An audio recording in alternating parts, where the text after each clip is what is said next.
Bonsoir à toutes et à tous, c'est Sahaf Torkom. Merci de nous accueillir chez vous ce soir exceptionnellement pour Hebdo Show, votre émission hebdomadaire d'actualité et de débat. Gamal Abina m'accompagne ce soir. Bonsoir Gamal. Bonsoir, plutôt, hein. Je ne peux pas me tromper maintenant. C'est Sahaf Torkom. Badis Nissa est également avec nous. Bonsoir Badis. Bonsoir Nouhad et Sahaf Torkom. Il y a également Faisal Mtawi. Bonsoir Faisal. Bonsoir Nouhad, Sahaf Torkom. Et puis comme d'habitude, Mahdi Razal autour de la table. Bonsoir Mahdi. Bonsoir messieurs, bonsoir Nouhad. Excellente soirée à vous en perspective. Au sommaire ce soir, mesdames et messieurs, vous l'aurez compris, actualité oblige, retour sur l'entrevue périodique accordée aux médias nationaux par le président de la République, M. Abdelmadjid Tebboune.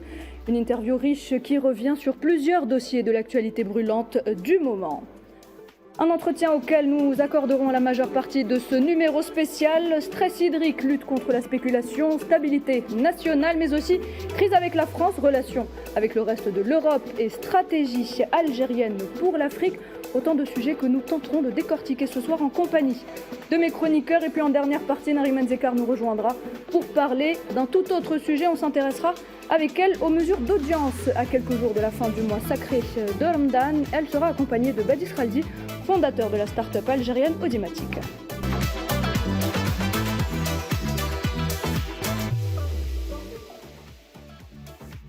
Et l'entretien avec le président de la République, M. Abdelmadjid Tebboune, on s'y intéresse donc ce soir. Nous allons essayer de revenir sur différents points abordés hier soir par le président. Il a tout d'abord été question d'actualité nationale avec la création d'une grande entreprise pour la gestion de l'eau et des stations de dessalement d'eau de mer. Badis, un commentaire sur ce nouvel organisme plutôt. Écoutez, je pense que le président de la République s'inscrit pérennement sur sa stratégie, notamment au-delà du dessalement de l'eau, mais surtout de comment consolider, renforcer cette stratégie et surtout cette connaissance, cette technologie. On a vu la dernière fois l'inauguration de cette école, notamment qui marque d'une manière très forte justement cette vision du président. Mais au-delà de cela, c'est qu'aujourd'hui, on arrive à une nouvelle ère qui est celle effectivement de comment renforcer cette vision à travers effectivement cette entreprise qui sera dédiée exclusivement à ce secteur, qui, je rappelle, d'ores et déjà fait de l'Algérie en matière de dessalement premier pays africain et deuxième dans le monde arabe, ce qui n'est pas rien. Donc, et c'est pourquoi l'Algérie veut effectivement, au-delà de cette implémentation de cette technologie et donc répondre à que ce soit le stress hydrique et aller vers une indépendance avérée, mais surtout aussi pérennisée, c'est aussi comment partager cette technologie, comment la développer, comment aussi la rendre beaucoup plus autonome, notamment en matière de transfert de technologie, de savoir-faire. Quoi de mieux qu'effectivement d'avoir une entreprise exclusivement dédiée à cet aspect. Donc je pense que ça augure beaucoup de choses positives dans ce secteur, notamment pour l'Algérie, mais y compris aussi pour l'Afrique, puisque le président de la République s'inscrit dans cette profondeur africaine dans laquelle il souhaiterait, dans une bienveillance qui le marque et qui le caractérise, à savoir comment rendre accessible cette technologie à travers une entreprise. Il a également, Badis, le président de la République, Abdelmadjid Tebboune, a également confirmé le projet de 6 stations nouvelles de dessalement d'eau pour le prochain quinquennat. Donc il y en a encore 6 qui vont être créées. Il y en a 4 qui ont été déjà inaugurées. Il y a celle de Bjaya qui va être inaugurée juste après l'Aïd, Inch'Allah. Et il va en avoir encore 6 qui sont en projet, dont les bureaux d'études sont en confection justement de la faisabilité pour complètement résoudre le problème du stress hydrique en Algérie. Donc 11 stations de dessalement. 4 qui ont déjà été inaugurées, une qui va être inaugurée après Ramadan, plus 6 en projet sur le prochain quinquennat, ça fait 11 stations de dessalement en 10 ans sur un consortium algéro-algérien avec des capacités algéro-algériennes, avec une main-d'œuvre uniquement algérienne. Donc voilà, ça c'est prendre le taureau par les cornes et régler définitivement le stress hydrique qu'a connu l'Algérie pendant un bon nombre d'années. Faisal, nous avons beaucoup parlé de ces projets de stations de dessalement d'eau dans cette émission. À chaque fois que le président a donc inauguré une nouvelle station, on en a parlé, on a insisté sur l'importance de ces stations. Est-ce que ces projets, qui sont vraiment importants pour le président et pour l'Algérie également, est-ce qu'avec ces projets, l'Algérie se hisse à un autre niveau ? Absolument, parce qu'on est déjà très loin. Rappelez-vous, Nouhad, il y a 10 ans, auparavant, où il n'y avait pas d'eau dans les robinets, notamment dans l'ouest algérien. la population d'Oran souffrait, même l'Est algérien, à Annaba. L'été, c'était vraiment un calvaire pour la population. On est vraiment très loin de cette époque-là. L'Algérie a atteint un niveau, comme l'a souligné Badi Semati, un niveau international en matière de sécurité hydrique, parce que la sécurité hydrique est un élément important des visions stratégiques des États modernes aujourd'hui. On est en train de renforcer, de consolider. L'idée de créer une Sonatrach de l'eau, comme l'a expliqué Badi, c'est très importante, parce qu'il s'agit d'un savoir-faire réalisé par des jeunes Algériens, par des entreprises algériennes, qui ont économisé beaucoup de devises pour le pays. Et donc cette expertise algérienne peut être elle-même exportée vers notamment des pays africains qui ont aussi besoin parfois de consolider leurs ressources hydriques et leur sécurité hydrique. En plus, s'ajoute à ce projet de station de dessalement les interconnexions entre les barrages. Parce que le président Al-Majid Tebboune a parlé de ça, parce qu'il y a les zones côtières. Maintenant, la sécurité hydrique est renforcée. Il s'agit aussi d'aller renforcer la sécurité hydrique de certaines wilayas qui ont donc souffert ces dernières années, notamment la wilaya de Tiaret, et l'interconnexion entre les barrages. C'est quelque chose aussi de très stratégique et c'est aussi une technologie très importante. Elle est un peu coûteuse, mais ça sera aussi une expertise algérienne. Et il est clair, après la réussite de nos ingénieurs, de nos techniciens, de nos entreprises, dans cette entreprise de station de dessalement d'eau, les nouvelles stations et les 6 projets annoncés par le président, évoqués par Mahdi, effectivement, vont être réalisés dans le futur. Sur le prochain quinquennat. Avec cette interconnexion des barrages, je pense que le problème du territoire sera définitivement, cette page sera définitivement... Et excuse-moi, Faisal, on n'avait pas que des problèmes d'eau à l'ouest ou à l'est, hein, pas que à Oran ou... Oui, je sais on avait même des problèmes en pleine capitale, il faut savoir le dire. On avait des problèmes d'approvisionnement d'eau dans la capitale, ce qui n'est plus du tout le cas actuellement. Donc c'est très important et l'implantation de ces stations de dessalement, par exemple, une à Tipaza, qui fait 300 000 m3 d'eau par jour, et une à Cap Genet, c'est aussi pour assouvir, pour répondre aux besoins, satisfaire les besoins de la capitale aussi. Et Blida, Boumerdes, Tipaza. Donc c'est très très important. Il y avait des problèmes d'eau, certes, à l'est ou à l'ouest du pays, mais il y en avait aussi au centre du pays. Et tout ça, voilà, un peu partout. Et tout ça, justement, va assécher, avec un bon jeu de mots, assécher les problèmes et pas assécher justement l'eau. Donc voilà, on prend le taureau par les cornes, le président a pris le taureau par les cornes. Moi, ce que j'aime dans ce processus-là, c'est que ce sont des Algériens qui font du travail pour l'Algérie. Ce ne sont pas des étrangers qui viennent, qui donnent un prix, qui prennent de l'argent en devises, qui vident les caisses de devises de la Banque centrale et qui vont emmener ça à l'étranger. Non, ce sont des Algériens qui travaillent pour l'Algérie avec des consortiums algériens, des sociétés algériennes avec des filiales de Sonatrach. Et je remercie justement tous les employés qui sont toutes et tous issus des universités et facultés algériennes. C'est très important à savoir. Ce sont des ingénieurs, ce sont des techniciens qui sortent diplômés de nos universités. Donc c'est ça le savoir-faire algérien, c'est qu'on peut monter des projets de ce type-là, de cet acabit-là, de cette performance-là en Algérie. Ajouter un truc important par rapport à ça. D'abord, ce que j'apprécie pour le coup, c'est qu'on n'avait pas vu ça depuis longtemps, il faut être très honnête. C'est qu'il y a beaucoup de pays arabes qui ont ce problème-là, c'est la problématique de projection. C'est-à-dire se projeter sur des programmes sur du moyen long terme. Là, en l'occurrence, il y a deux aspects de projection. La première problématique qui a été satisfaite, c'est le fait de porter de 42%, ça va être bientôt le cas, en station, donc des besoins nationaux, à 60% en 2030. Ça, c'est une projection qui est cohérente. La seconde est 72%. Oui, 60%, pour le moment, c'est ce qui est proposé. L'autre projection, c'est la formation d'étudiants qui sont spécialisés dans le domaine et qui vont certainement faire en sorte d'optimiser, en termes énergétiques, les gains, de moins perdre d'énergie, parce que ça coûte beaucoup d'énergie. Mais surtout, c'est important de le rappeler par rapport à ça, et c'est en ça que j'apprécie les perspectives qui sont bonnes. D'abord, c'est un modèle économique qu'on met en place, on en a besoin. Ensuite, ça évite les conflits de l'eau, parce que si l'Algérie est capable de proposer ses performances, ses perspectives et ses stations à d'autres pays, on peut éviter cela. Et surtout, moi, ce que j'aime beaucoup, c'est que je l'avais déjà dit la dernière fois, un pétrolier qui a une expertise dans le domaine, effectivement, de tout ce qui est pipeline, de tout ce qui est gazoduc, de tout ce qui est transport de liquide ou de gaz, a su mettre en évidence et utiliser ces mêmes technologies, à savoir les tuyaux, tout simplement, pour pouvoir porter l'eau jusqu'à l'intérieur des frontières, jusqu'à 150 km à l'intérieur des frontières.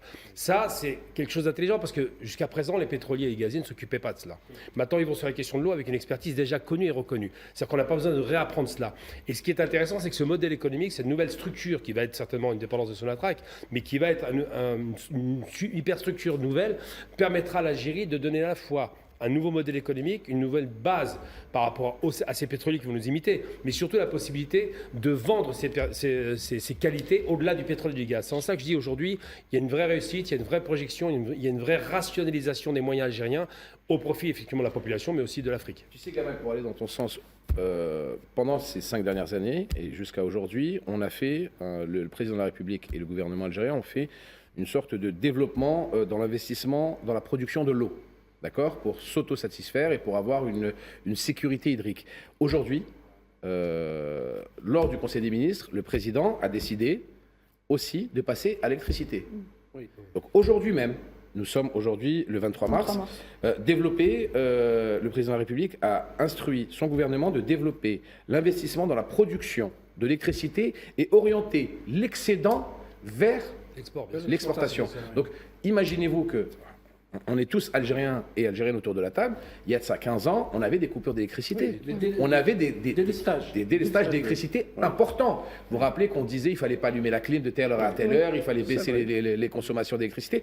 Donc là, on est dans une situation où on prévoit l'avenir. On se dit, on va investir massivement sur le développement électrique en Algérie, après avoir investi massivement sur le développement hydrique en Algérie. Donc ça, c'est des points forts. Et quand le président, hier, lors de son interview, a dit une chose et une phrase qui est peut-être passée inaperçue, mais qui est lourde de sens, l'Algérien ne manquera de rien. De rien. Il l'a dit, il l'a répété. Donc ça veut dire qu'un Algérien aura une sécurité hydrique, aura une sécurité électrique. Ce qui n'est pas le cas de nos voisins, peu importe où est-ce qu'ils sont, ce qui n'est pas le cas d'un bon nombre de pays africains, d'un très grand nombre d'un très grand nombre de pays africains, et ce qui n'est pas le cas aussi, et je vais vous le dire, et on va mettre les pieds dans le plat et ça va déplaire à beaucoup, ce qui n'est pas le cas de très grand nombre de pays européens.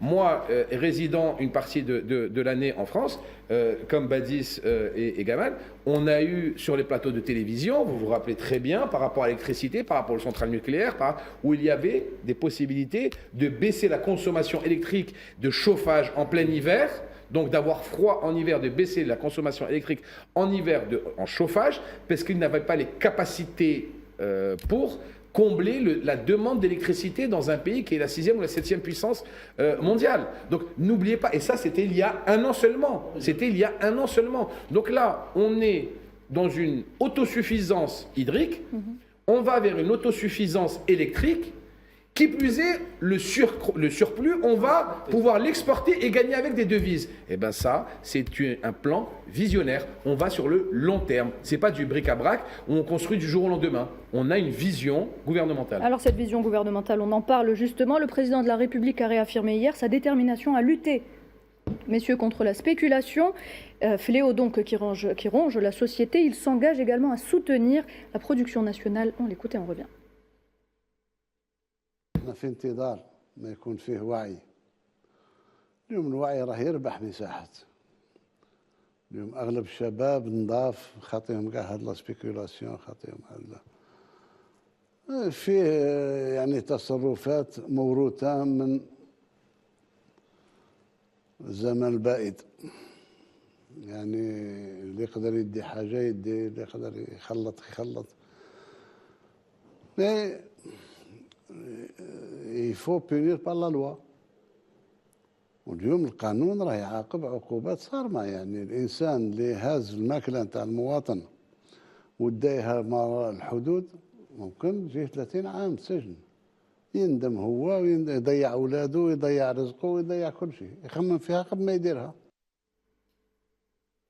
Voilà donc le président de la République Faisal exprimé à propos de la spéculation. Spéculation donc c'est un phénomène qui ronge notre société et que le président s'est promis d'éradiquer depuis son arrivée au pouvoir en 2019. Absolument.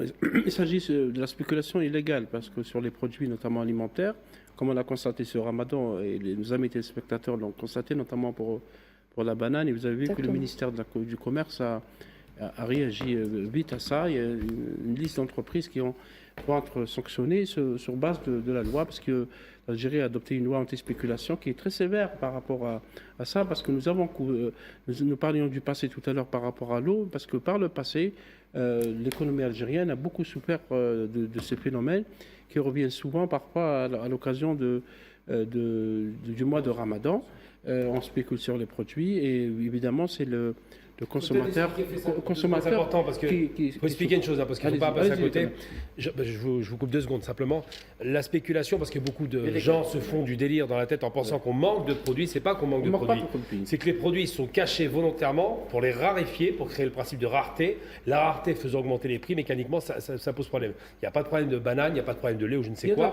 Il y a de la production, mais elle est cachée par certains spéculateurs pour garantir qu'ils augmentent leurs bénéfices. Bénéfices absolument. Et parfois, il y a des... Ce qui s'est passé en Europe l'année dernière, ou pendant la période, vous vous rappelez du Covid, c'est exactement la même chose, où les gens cachaient, les distributeurs ont même été mis à l'index, où il y a eu des très grosses amendes contre des gros distributeurs européens, où ils cachaient dans des entrepôts énormément de marchandises pour qu'il y ait ce sentiment de pénurie, pour augmenter les prix et pour pouvoir faire une razzia ensuite sur les prix par rapport à ça. Et ça, c'est très important aussi de le dire. Absolument. Et c'est un combat de tous les jours. D'ailleurs, le président Abdelmajid Tebboune a parlé hier aussi, il a cité l'exemple des pièces détachées, parce qu'il y a un problème.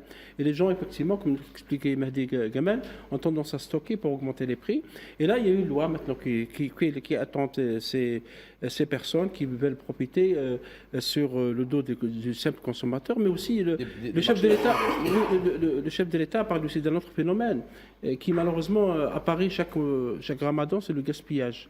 Il a cité un chiffre énorme par rapport au gaspillage du pain. 350 millions de dollars, c'est quand même énorme.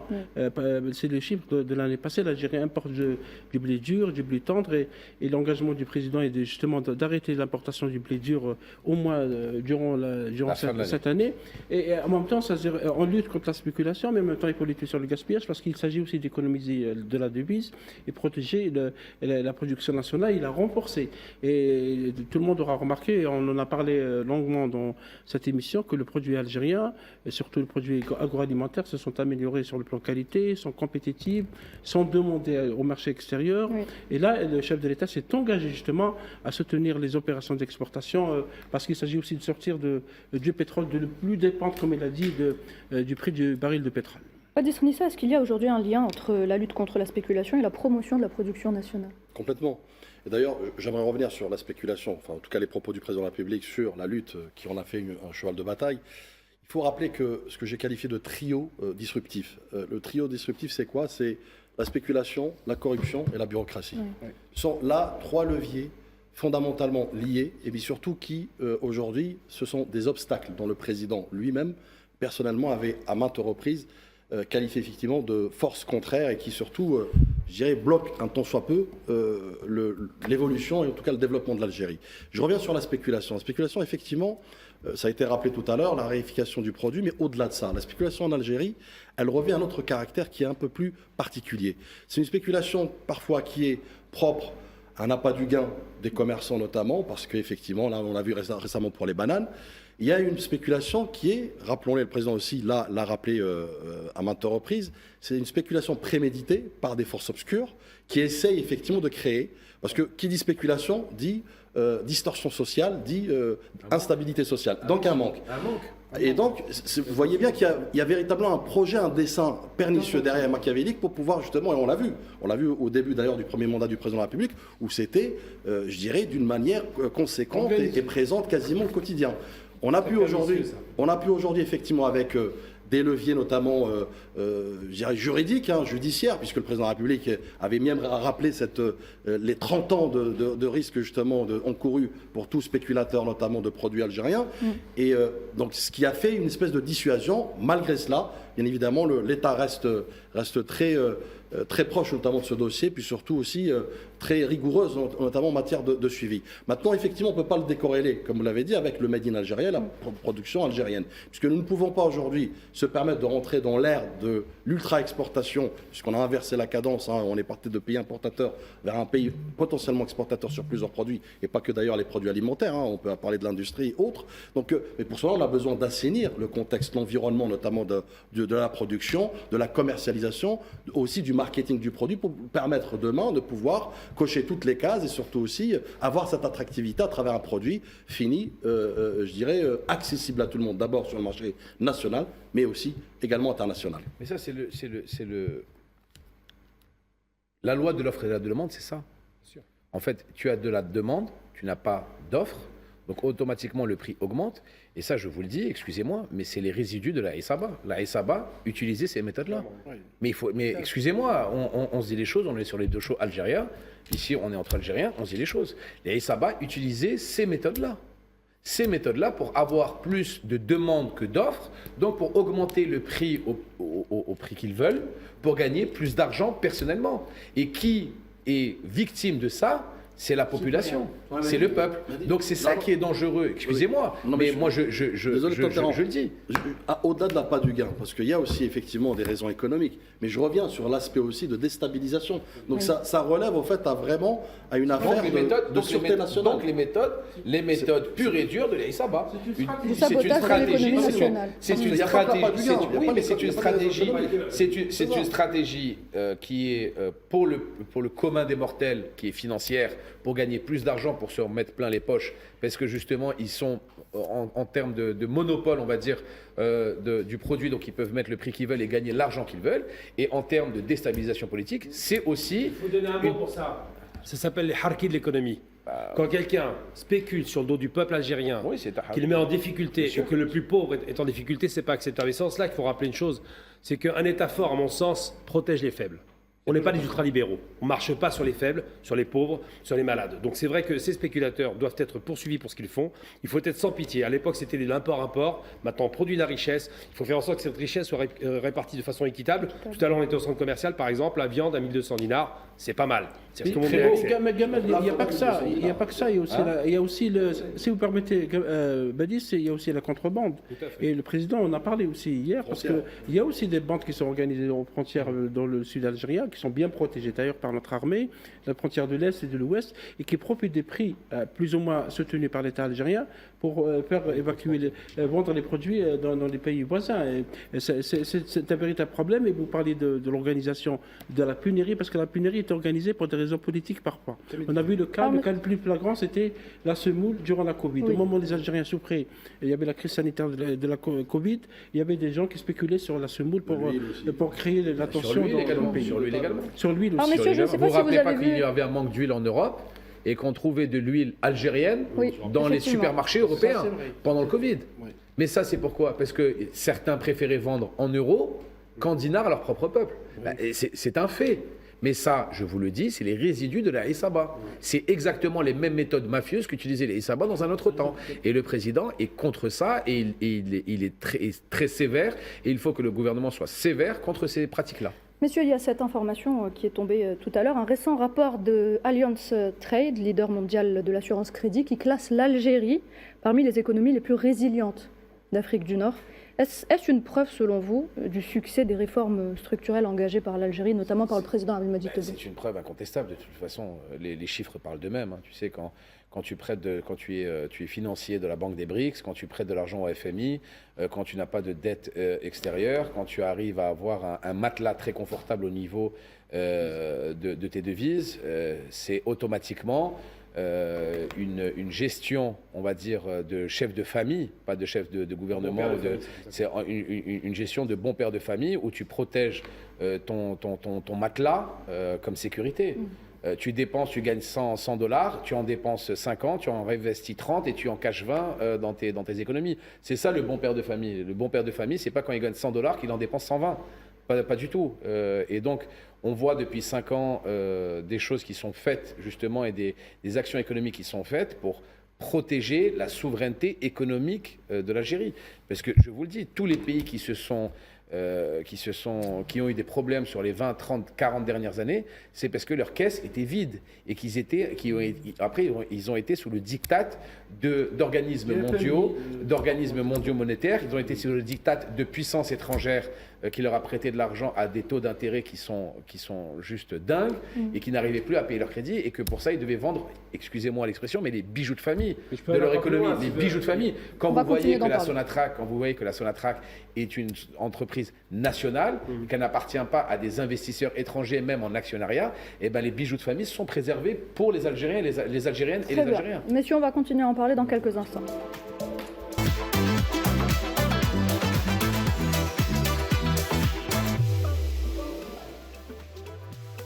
Pour regarder Hebdo Show exceptionnellement ce dimanche sur Al24 News, mesdames et messieurs, bienvenue à vous. Si vous venez de nous rejoindre, on poursuit notre débat autour de l'entrevue périodique accordée à la presse, donc aux médias nationaux par le président de la République, M. Abdelmajid Tebboune.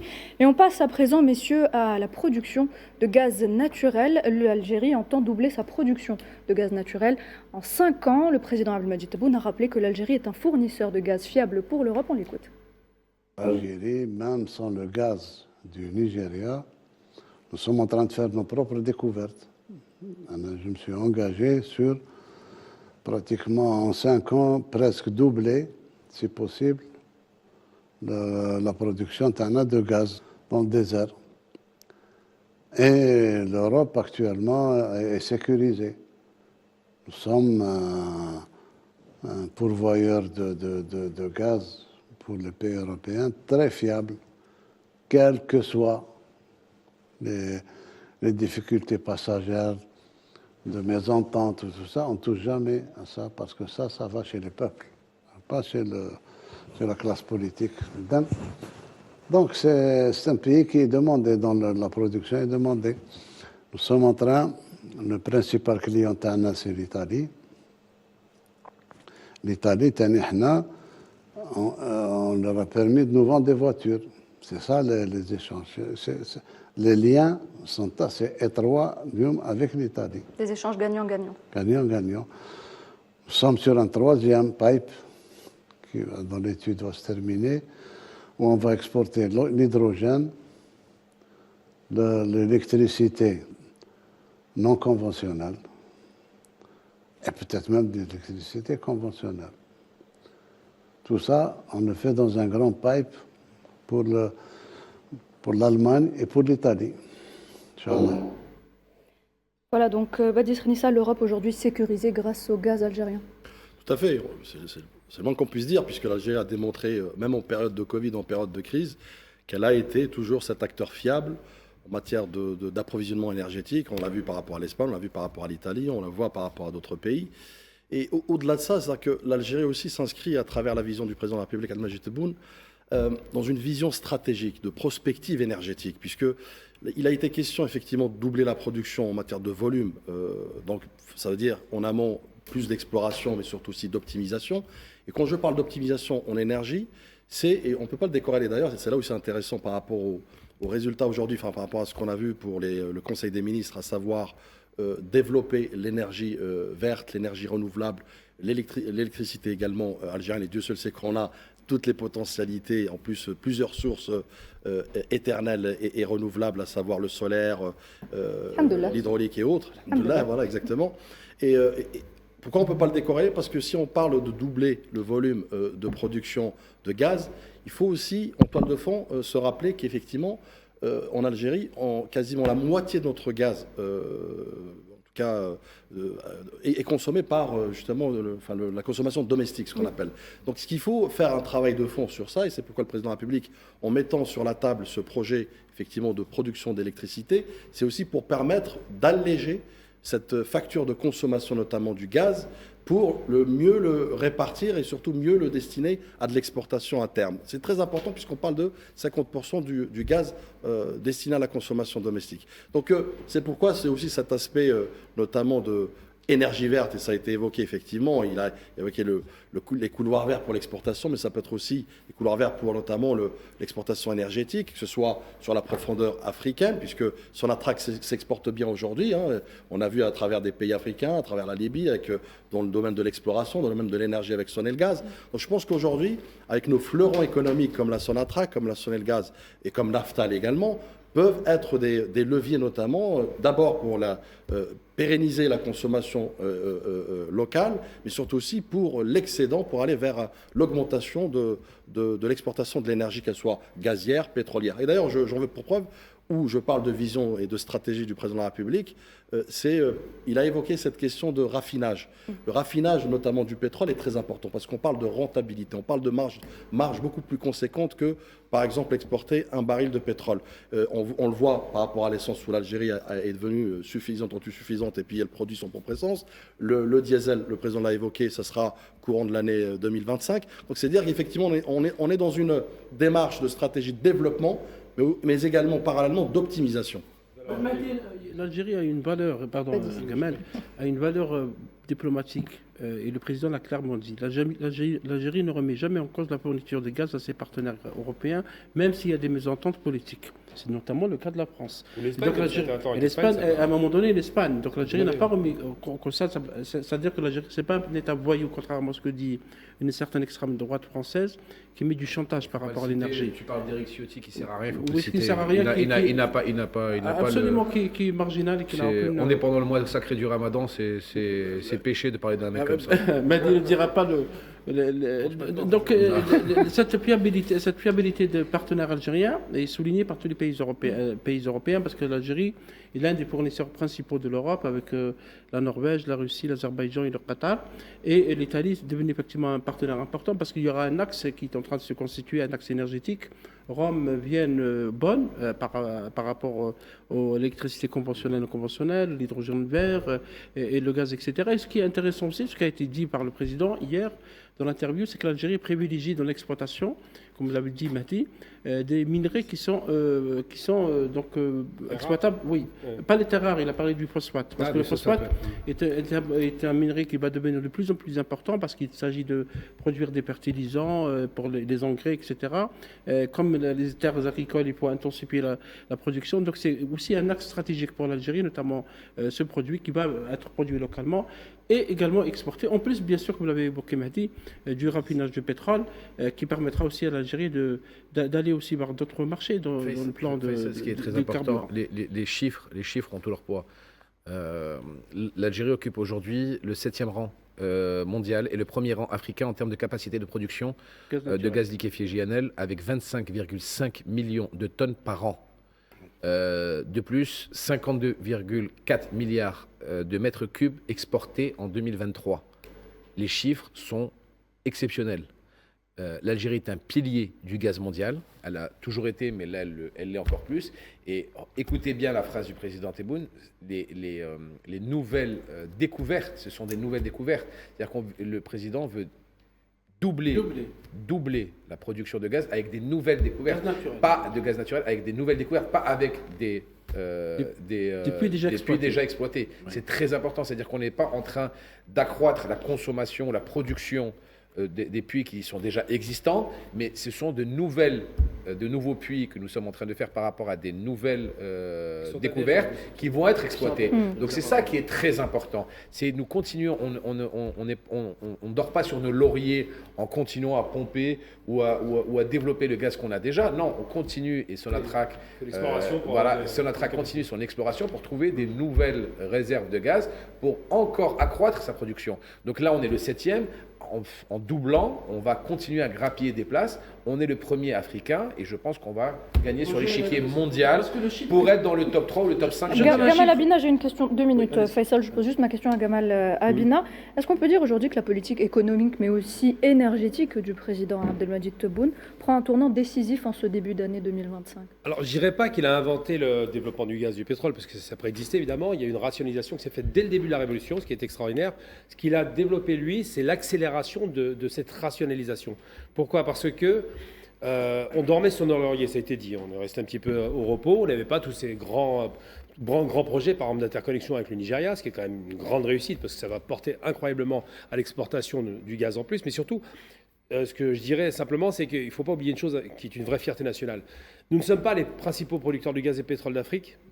Il y a le Nigeria qui est devant nous. Et pour autant, la Sonatrach est la société la mieux gérée d'Afrique. C'est la première société, il faut le savoir, écoutez bien, la première société africaine, devant tous les géants africains, depuis 25 ans. On n'a jamais été délogé. Parce que la rationalisation, et ça a été dit par Badis tout à l'heure, c'est quoi ? C'est qu'on ne fait pas que l'extraction pour l'export. On fait l'extraction, de la transformation, de la valorisation, de la valeur ajoutée. On fait de l'essence, on fait des produits parapétroliers, on vend des produits qui sont dérivés du pétrole, qui augmentent nos bénéfices. Ça, c'est la première chose. Deuxième chose, là où le président de la République a réussi un coup formidable, c'est qu'effectivement l'interconnexion, la valorisation des énergies nouvelles, des énergies anciennes, les prospections qui portent leurs fruits, c'est en cela qu'ils s'autorisent à dire aujourd'hui, on va doubler la production, vont conduire à une production qui va être portée à 75% de ce qu'on vend actuellement à l'export. C'est considérable. Et surtout, ça permet d'avoir des capacités financières qui permettront de développer les parcs effectivement des énergies renouvelables. On va être gagnant sur tous les tableaux. C'est-à-dire qu'à l'époque, on vivait sur du pétrole et du gaz et on perdait beaucoup d'argent en devises avec de l'importation en masse. On a réduit les importations, on produit le national et on gagne de plus en plus à l'export.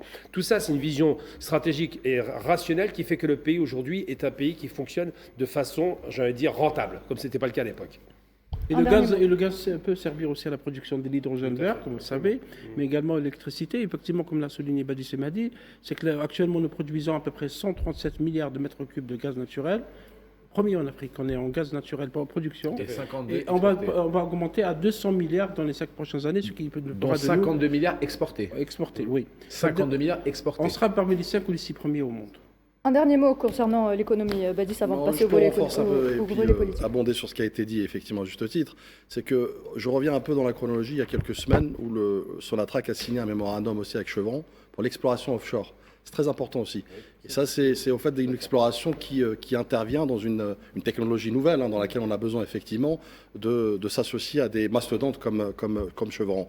Et je reviens sur, tout à fait, j'ai expliqué en amont l'obligation de notre part aussi de développer l'exploration. Et là, je reviens sur les études sismiques, notamment, qui sont très encourageantes en matière d'exploration de fields, de gisements pétroliers et gaziers.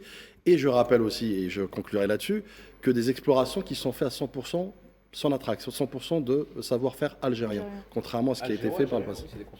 Je pense que c'est important de rappeler encore une fois que c'est un capital 100% algérien, que les Algériens sont compétents et qu'ils peuvent travailler pour leur pays. Chiffre très important, Nouhed, que les gens ne savent pas. Chaque année que Dieu fait, 250 000 Algériens, 250 000 d'Algériens sortent de nos universités diplômés. Chaque année, sur le marché du travail, vous avez 250 000 diplômés qui sortent et qui sont sur le marché du travail algéro-algérien. Et ça, je peux vous assurer que c'est une bénédiction de nos jours, parce qu'on a un peuple qui est très jeune et qui est en plein avenir et qui a justement l'avenir devant lui, qui peut travailler pour son pays, pour le développement de son pays.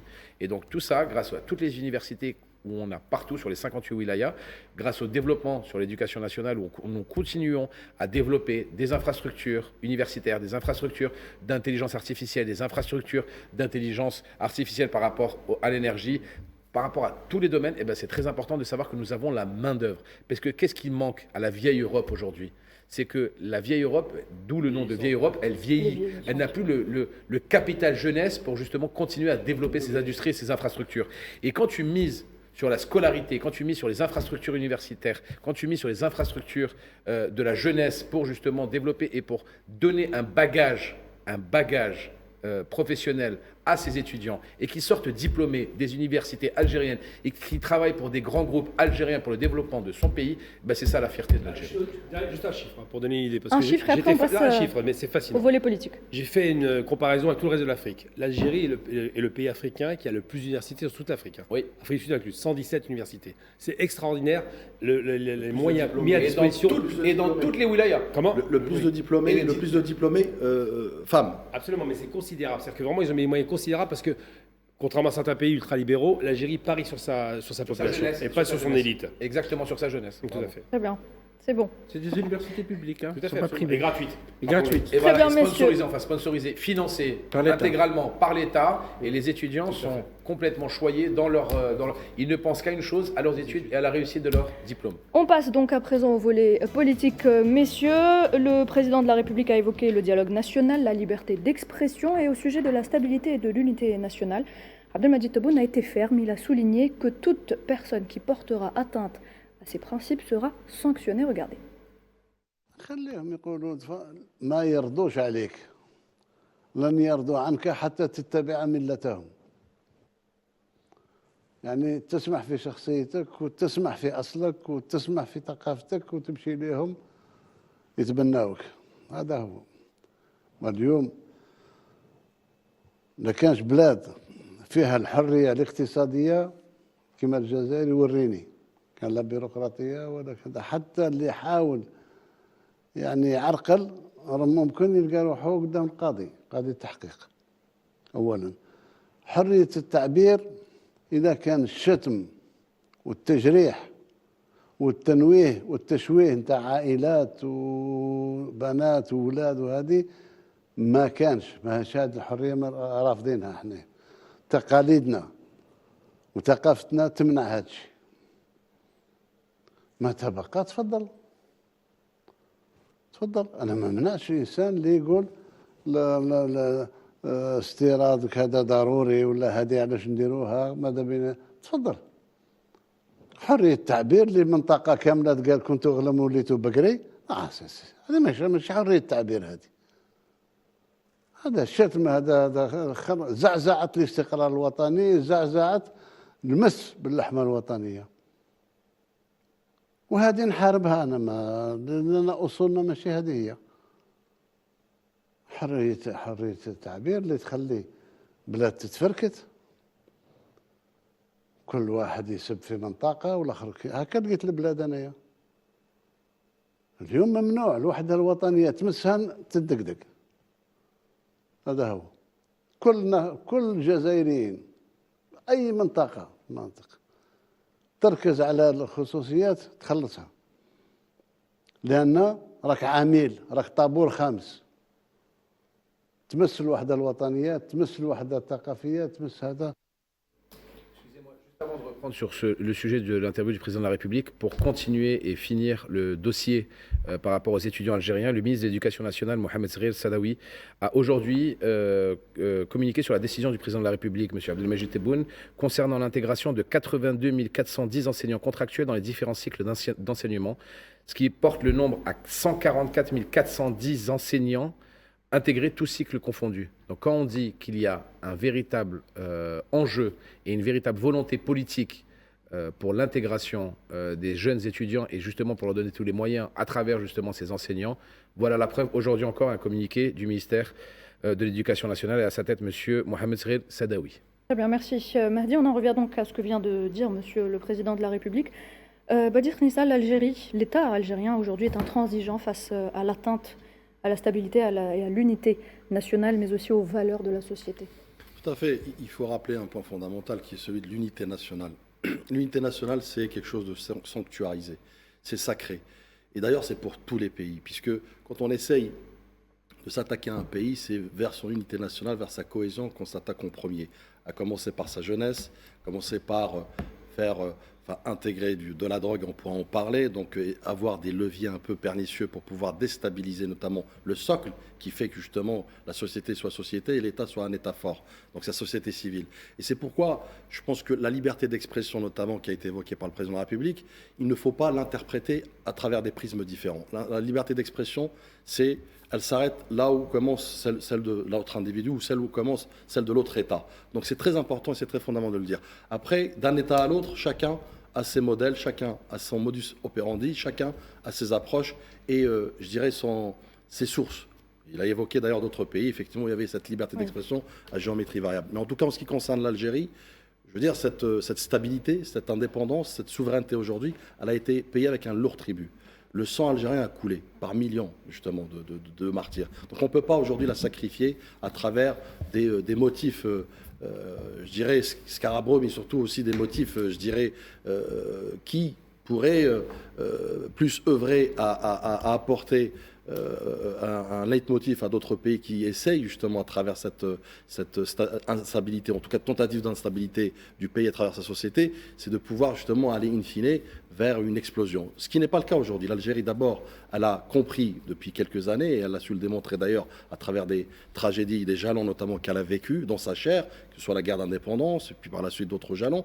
L'Algérie aujourd'hui sacralise et sanctuarise cette stabilité, sacralise aussi et comprend. D'ailleurs, on a aussi un peuple algérien qui est très conscient, notamment sur l'aspect notamment de la liberté d'expression, et c'est pourquoi on voit à travers des médias, à travers aussi les réseaux sociaux, l'Algérien reste droit dans ses bottes et reste aussi dans ce périmètre effectivement qui est les lignes rouges qui déterminent effectivement son pays, son État pour qu'il reste fort et toujours aux côtés de son pays. Alors la liberté d'expression, justement, on en parle. Faisal Mataoui, je me tourne vers vous en tant que journaliste. Quelle est votre réponse à ceux qui disent que la liberté d'expression en Algérie est inexistante? Oui, parce qu'on a remarqué effectivement, comme le soulignait Badis, et je le rejoins totalement, que cette terre a été arrosée par le sang des martyrs. Et c'est une terre qui est inviolable et qui est précieuse. Et donc tous ceux qui plaident pour pour sa division, et le président a parlé longuement de l'unité nationale, vont échouer. C'est très clair.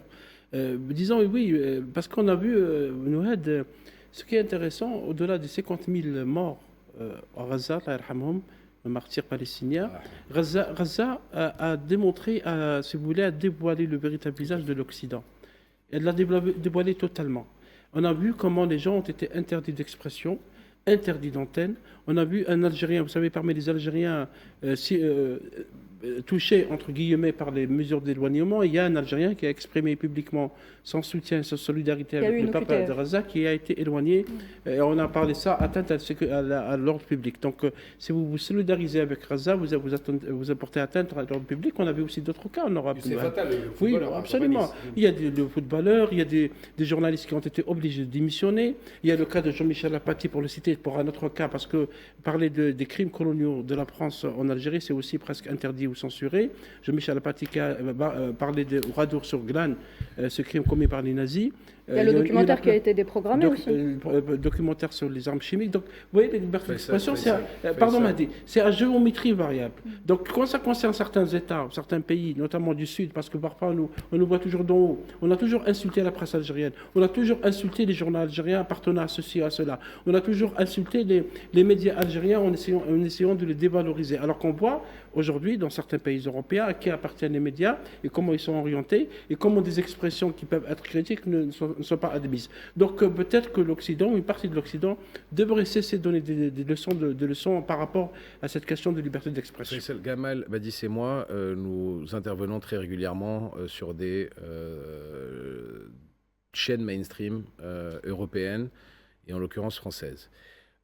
Quand il y a eu l'affaire dite, mon affaire me concernant dite du Maroc, les gens ont dit comme quoi j'ai été congédié, et là je vous parle de façon très transparente, congédié par rapport à mes propos qui ont été tronqués par rapport au peuple marocain.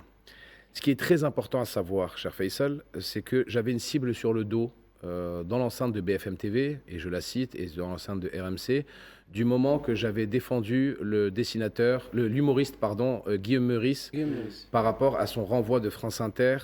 Et il y a une vidéo qui a été virale où j'ai parlé du 2 poids 2 mesures entre lui et le chef Netanyahou, là, le chef du gouvernement. Le chef du gouvernement Netanyahou israélien. Et j'avais une cible sur le dos. Parce que j'avais dénoncé ce 2 poids 2 mesures entre un humoriste qui parlait d'un politique et les caricatures qu'avaient fait certains journaux, Charlie Hebdo sur le prophète alayhi salatu salam. Donc dès là, moi je savais très bien que mes jours étaient comptés dans les médias mainstream. Ensuite, il y a eu une deuxième vidéo virale, et Badis et Gamal ici l'ont vu, et ça a fait aussi un scandale, quand j'avais accusé les chaînes d'information en continu, que sont BFM, LCI, CNews, d'être les ambassadeurs de l'extrême droite française. Et du moment que j'ai fait ça, on a voulu, par tous les moyens, me stopper, parce que je devenais un peu trop visible pour certains, et je disais des choses qu'il ne fallait pas dire. Il faut savoir que quand tu rentres dans des rédactions de chaînes françaises, tu rentres parce que tu es docile, ou si tu n'es pas docile. Si tu vas dans le cheminement qu'ils veulent, tant mieux. Si tu ne vas pas dans le cheminement qu'ils ne veulent pas, ils ne t'invitent plus. C'est aussi simple que ça. Ils ne t'invitent plus. D'accord ? Interdit d'antenne. Tu es interdit d'antenne, ou ils te ghostent en quelque sorte. Tu deviens un fantôme médiatique. D'accord ? Un fantôme médiatique. Tu es banni des plateaux de télévision ou des plateaux de radio. Donc, excusez-moi, mais la liberté d'expression, comme je l'ai souvent dit, à géométrie variable, on arrête de se foutre de la gueule du monde. D'accord ? Si on me parle que l'Algérie a une liberté d'expression qui est tronquée, allons voir les grands pays européens qui sont là pour donner des leçons. Je peux vous assurer que si tu ne marches pas droit par rapport à la marche à suivre des rédactions, des plateaux de rédaction, je peux te dire que tu n'apparais même plus sur Internet. Il te supprime du cadre audiovisuel, quel qu'il soit. Donc, c'est très important de savoir ça. Moi, j'ai une expérience personnelle intéressante, parce que j'ai eu 3 fois l'expérience, pour le coup. C'est amusant. J'ai été viré en 2010 de la télévision française. Pourquoi ? Parce que, alors, on on m'offrait un pont d'or. Hein. Le prix n'était pas important. J'étais un personnage rentre-dedans médiatique. J'avais fait Le Pen, 7 millions de téléspectateurs. Je l'ai un peu chahuté. Donc le producteur, il voulait absolument m'embaucher. Et je dis ça ne m'intéressait pas. Parce que quand on fait une télévision en France, quand c'est du prime time, c'est quand même balèze. Mais j'ai fini par accepter un an plus tard de refaire une télévision avec lui. Et il m'a dit c'est bon, je te place et tout. Enfin, vraiment, tout pour que je passe. Hein. Il dit tu seras le nouveau Zemmour. Je ne suis pas un clown. Je n'ai pas l'anti-Zemmour. Et ensuite, vraiment, ça ne m'intéressait pas. Et ce qui s'est passé, c'est que j'ai fait une blague sur Sarkozy.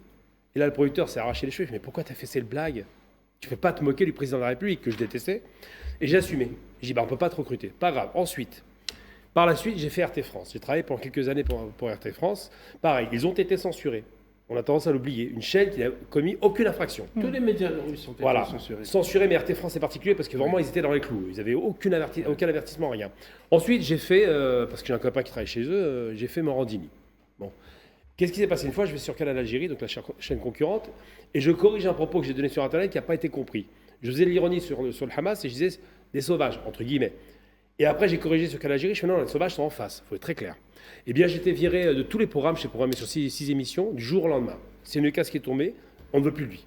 Parce que pro-palestinien. Donc à chaque fois qu'on a une posture, Guillaume Meurice a été viré pour la Palestine. Bien sûr. Pareil, à chaque fois qu'on parle de Palestine. Jean-Michel Apathy a été viré parce qu'il a parlé de l'Algérie et de ce qui se passait, des crimes coloniaux qui ont été passés. Justement, on en arrive. Et excuse-moi, je finis, Noël, si tu le permets. Ce qui est très important à savoir, c'est que ce n'est pas la première émission ou chaîne ou personne qui est dégagée parce qu'il ne marche pas dans les clous, qui est donné par les rédactions des différents. Moi, je vais vous donner un exemple, moi, qui me consterne, moi, qui est affligeant actuellement. Actuellement, en France, il y a l'un des plus grands procès de la Ve République. Actuellement, en France, il y a l'un des plus grands procès médiatiques de la Ve République.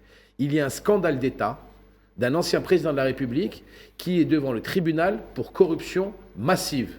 Mais c'est plus important de parler de l'Algérie. 50 millions d'euros de cash qui se baladent pour des campagnes électorales, ça fait plus de 3 mois qu'il y a un procès qui est gigantesque. Parce qu'il a été acheté par un chef d'État étranger. Gigantesque, parce qu'il a été acheté par l'ancien dirigeant libyen. Eh bien, blackout sur toutes les chaînes de télévision françaises. Et on parle du président de la Ve République, Nicolas Sarkozy. Et la relation avec la France, on va continuer à en parler dans quelques instants. Messieurs, on revient tout de suite.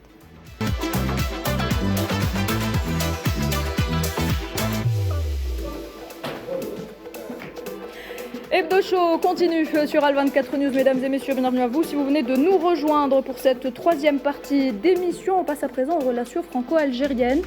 La partie que tout le monde attend très certainement autour de la table. Nariman Zekar nous a rejoint également autour de la table. Bonsoir Nariman. Bonsoir Nohad, bonsoir messieurs. Le président Abdelmajid Tebboune a été clair hier lors de l'entretien accordé donc à la presse nationale. Le contentieux entre l'Algérie et la France a été créé de toutes pièces. Il appelle à ne pas tomber dans ce capharnaüm politique. Il affirme qu'il ne traitera qu'avec le président Emmanuel Macron. Regardez.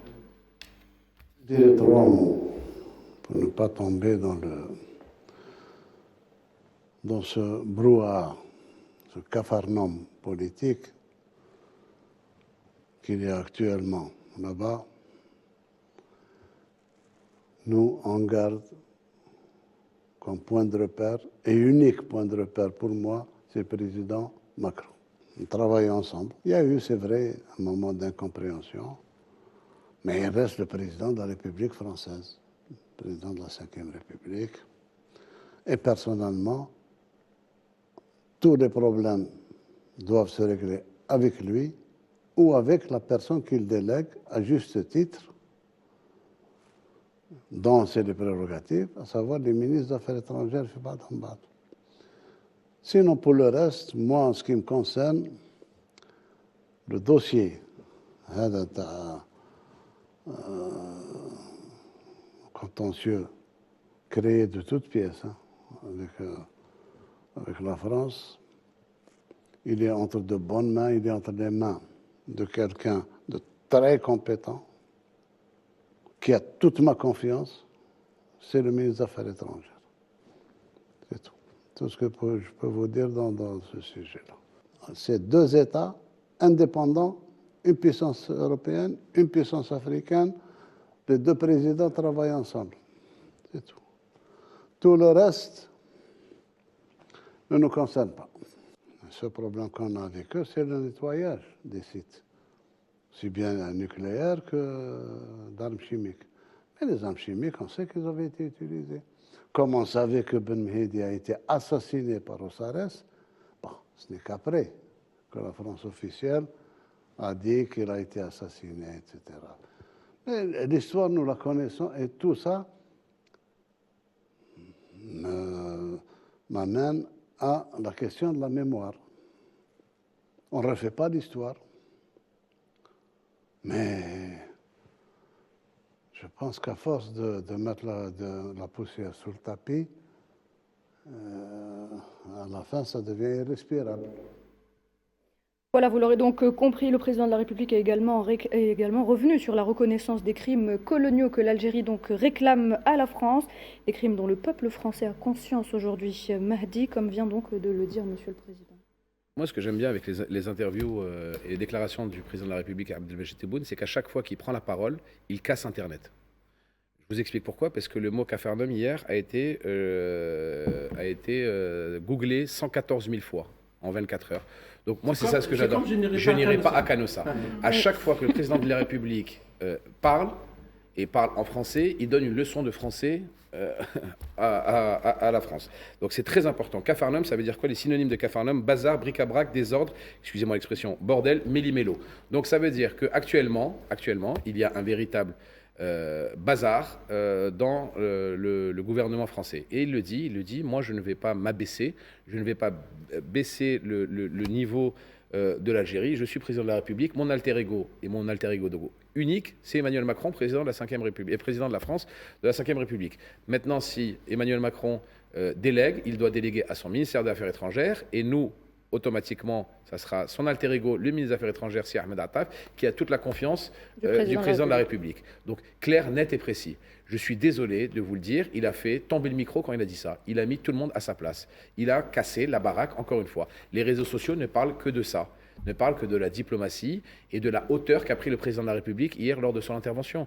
Il n'est pas là pour parler ou négocier de X ou de Y. Il dit que c'est des choses de grand, en quelque sorte. C'est comme nous, on était petits, où nos parents discutaient, ils nous disaient ça c'est des choses de grand, ne t'en mêle pas. Ben, c'est ce qu'il a fait le président de la République. Il a dit à l'extrême droite et aux anciens de l'OAS, ne vous en occupez pas, c'est trop important pour vous, ça c'est des choses de grand, c'est les grands qui vont s'en occuper, vous regardez, écoutez et taisez-vous. Il a rappelé, Mahdi, surtout quelque chose de très important en relations internationales.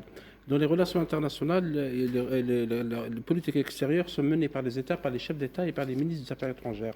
Or, le Capharnaüm évoqué par le président Tebboune et le brouhaha aussi, parce qu'il a utilisé ce terme. 114 000 fois googlé. Hein. Absolument. Capharnaüm, 114 000 fois googlé. Hein. Capharnaüm par rapport justement à la confusion qui mène la politique extérieure de la France. On voit depuis plusieurs mois un ministre de l'Intérieur qui n'a pas du tout de rapport de prérogatives pour se mêler de relations qui partent d'un seul pays, qui est l'Algérie.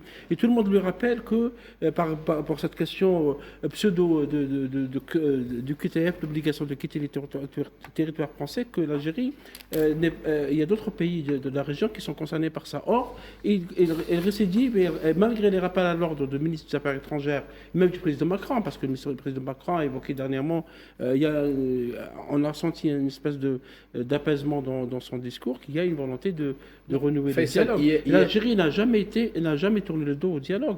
L'Algérie a répondu, vous avez remarqué que le ministère des Affaires étrangères a à chaque fois rapporté des précisions sur les lois, sur les engagements internationaux de la France, parce qu'on nous accuse de ne pas respecter nos engagements. Or, c'est très clair que c'est la France par rapport à la convention de Chicago, par rapport à la convention de Vienne, par rapport à la convention consulaire signée entre les deux pays et d'autres accords.